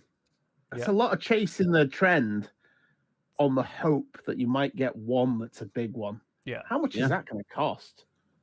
That's a lot of money. It's got to be a lot of money, that. I mean, they said they were bringing in crazy amount of profits just from the PlayStation Plus sales, because a lot of people opted to go for those higher tiers. Yeah. So you would think a good chunk of that extra money. To be fair, they made, and let's be fair with this one as well, Big Cloud, they made that an essential one absolutely pointless. Yeah. They just threw it in there for the sake of throwing it in there. I'm like, okay, so like, the main I one think everybody that I know is on one. PlayStation Plus is at least extra. I know very few that have got premium, but I know most people are on extra. Yeah, I'm on the normal. That's why I went right with the normal. I didn't even bother to go with the extra or the essential or the premium, mostly because I just didn't see the point. Yeah, some of the old classics were on here, but it's like, that's cool and all, but where's the classic that I really want? Where's my Dino Crisis? Where's my Metal Gear Solid 4? Yeah, where's those games on that collection? But I don't know. I mean, they got a lot of work to do. There was a moment when they were announcing that Snake Eater. I noticed you, Dutch, when you was watching the thing, you thought it might be Dino Crisis. Yeah. It comes in through the jungle. Yeah. I mean, it looked. It was like, it might be. Because the way it's shot, right? It looked like they were putting a big emphasis on nature. So I'm like, okay, so that would have been cool if like, you know, the snake getting attacked and you saw like a big dinosaur, or you just heard somebody running and then you see a dinosaur eat them. It's like, okay, is that what I think it is? Dino grasses. Yeah. So I don't know. Capcom's been on a good Capcom's really trying to like restore Resident Evil. I don't know if you guys played Resident Evil 4 remake. Yeah. You played it. You beaten it, Resident Evil 4? I haven't beat it, no. Okay, well, I don't want to say that, but they've been on a good roll. I'd say that. So you got to beat Resident Evil 4 remake. I mean, all of their remakes have done a phenomenal job with all of their remakes so far. It's again, people have. The only thing that some people have gripes with, of course, is I think it was Resident Evil 3 remake was a bit short. It was missing options. Yeah, it was missing options. Like you can't really like there were certain bosses not there, and it was just the option of like certain decisions. Like you know, they got rid of the illusion. It was just one, like you're just running on a single track and you're running away from them as who you can't really kill. Yeah. So it was cool, but I was like, damn, I kind of was like, I wanted a little bit more out of this. But yeah, Resident Evil 2 remake still their top. Yeah. Resident Evil 4 is just a breath of fresh air, because I thought like Resident Evil 4 was already amazing and it has been for so long. I didn't think it could possibly get any better. And here they go, a Resident Evil 4 remake. I'm like, wow, I stand corrected. It is better. Yeah. So yeah, really good. Absolutely. So before we go, because I've already asked Mick this one, but before we go, what are your expectations then for the Xbox showcase? What do you hope to see? For me? Yeah. So I hope the Fable reports are true. Yep.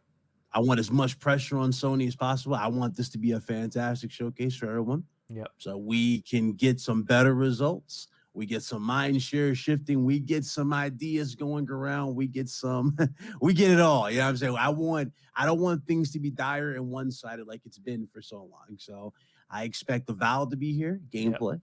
Yep. Forza as expected to be here. I expect the Gears of War reveal. Now, in terms of surprises, it'd be cool to see a trailer. Not necessarily gameplay. It would be cool, or at least a CGI. Yeah. Give me a trailer for Doom. I would say Quake. I would say Quake instead of Doom. Quake is another one. Quake's another one too. That's another good one.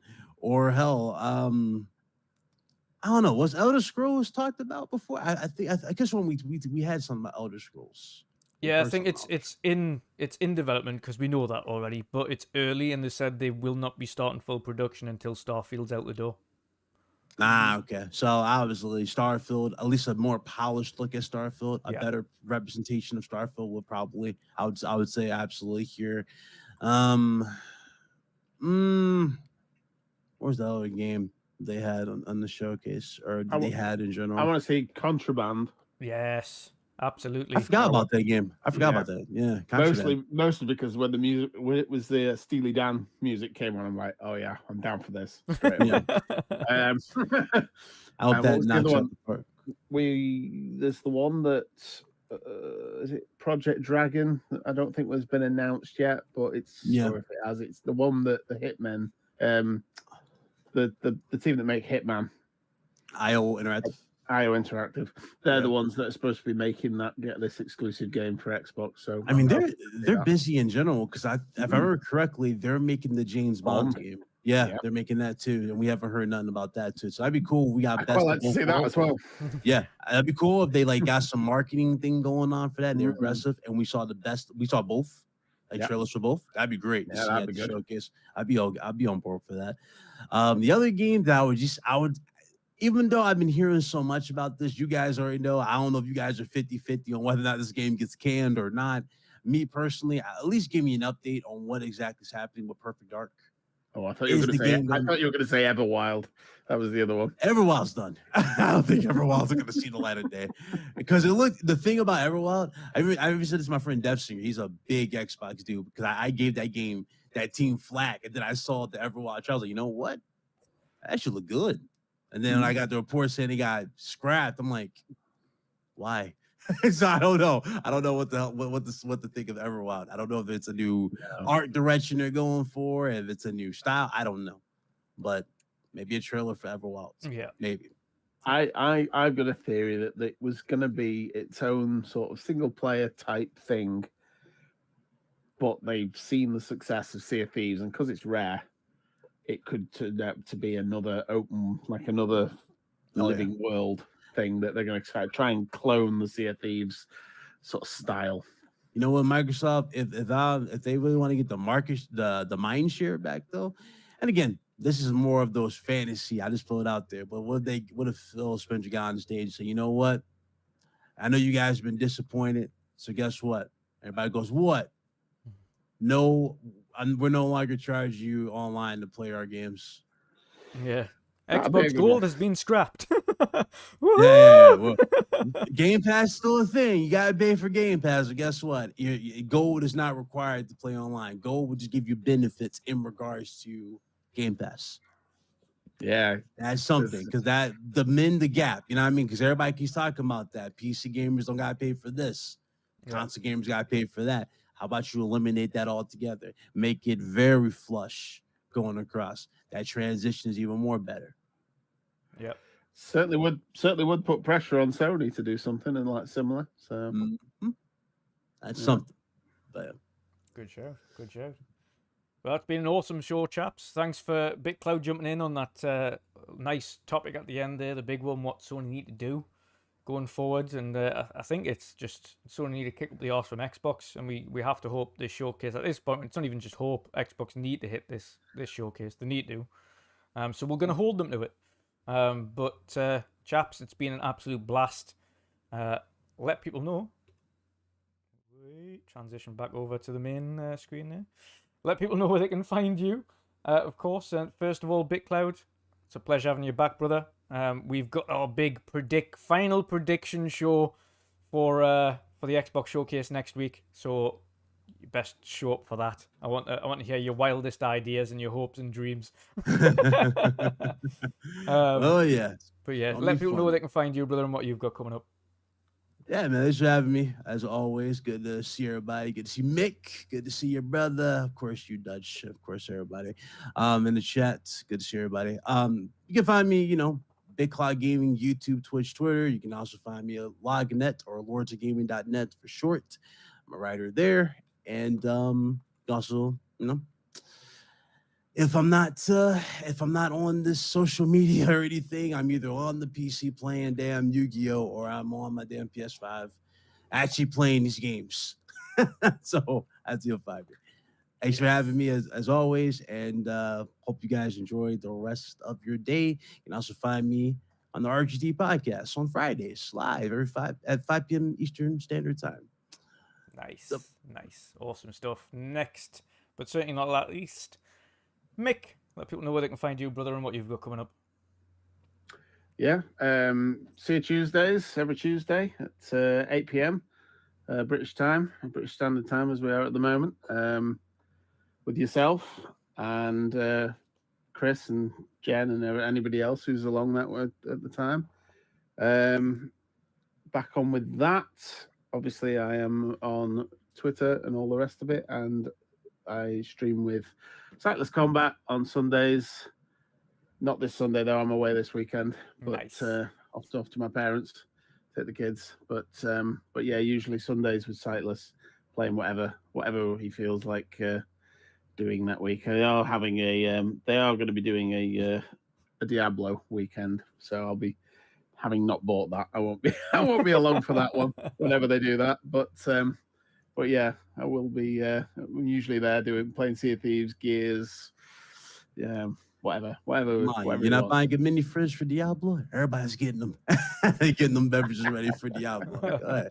I'm not even a Diablo guy either, but still. No, I was saying this before. I enjoyed Diablo 3, but mostly because when the Xbox One came out, there wasn't a lot else to play, so I bought it.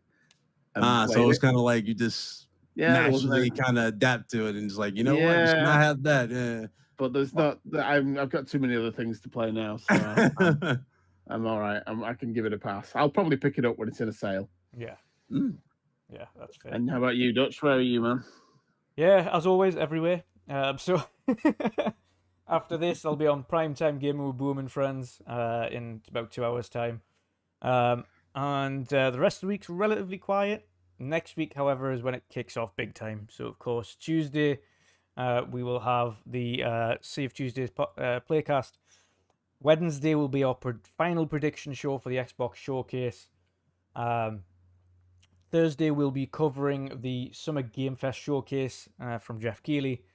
Friday, a day off. Might do some game stream or something. Saturday is the big showcase, the big prediction showcase with Boxenberger, getting an absolute boatload of people on to give their final predictions there. 15 guests on that show, if not more. Sunday, then we have the big day. We've got the Xbox Showcase live coverage, whoop, whoop, followed by post-show with Boxenberger, Ice Steel Rain, and Pong Stool, doing the breakdown of the showcase straight after that. Monday, we're covering the Ubisoft Showcase, again followed by a post-show with Boxenberger. And then Tuesday, we're doing the extended podcast, the extended showcase reaction, followed by post-show with Boxenberger. So, yes, although it's relatively quiet this week, might do a Street Fighter and Diablo stream at some point as well. Next week's going to be absolutely insane. So, I am looking forward to it. This is what we all look forward to. It's showcase season. Games. So, as much as we're going to be tired, it's going to be for good reasons. Yep. Last shout out to Marion there with his 20-month membership. June is packed with lots of games for us to cover. Yes, indeed. And as we mentioned there, Street Fighter and Diablo both absolutely storming it there with 90 plus metas or open critic scores. So nice start to June for PlayStation fans. I hope Final Fantasy 16 is equally well received, and you enjoy that as well when that comes out. But until next time, guys, have an awesome evening. Please make sure to like, share, and subscribe if you haven't already. And we will see you all again next time. Goodbye. Take care. Ice and flames call my name. I freeze, I burn, I blame. I love, I hate the same.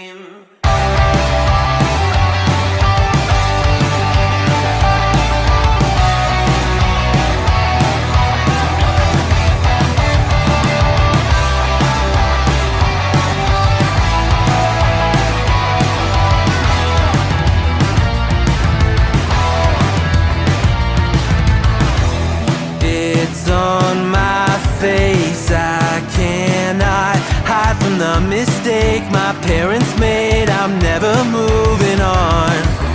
Not made from love, a remnant of a selfish motive. Was I needed? Do I need it to go wrong? Polarized, inherent pain pumping through my veins. Ice and flames call my name. I freeze, I burn, I blame. I love, I hate the same. If I embrace the side of me, I only fuel the fire. But is it wrong for me to fight against the balance of my power? History in halves, one brain. I will break the chain. Oh no, tokori wa yobu.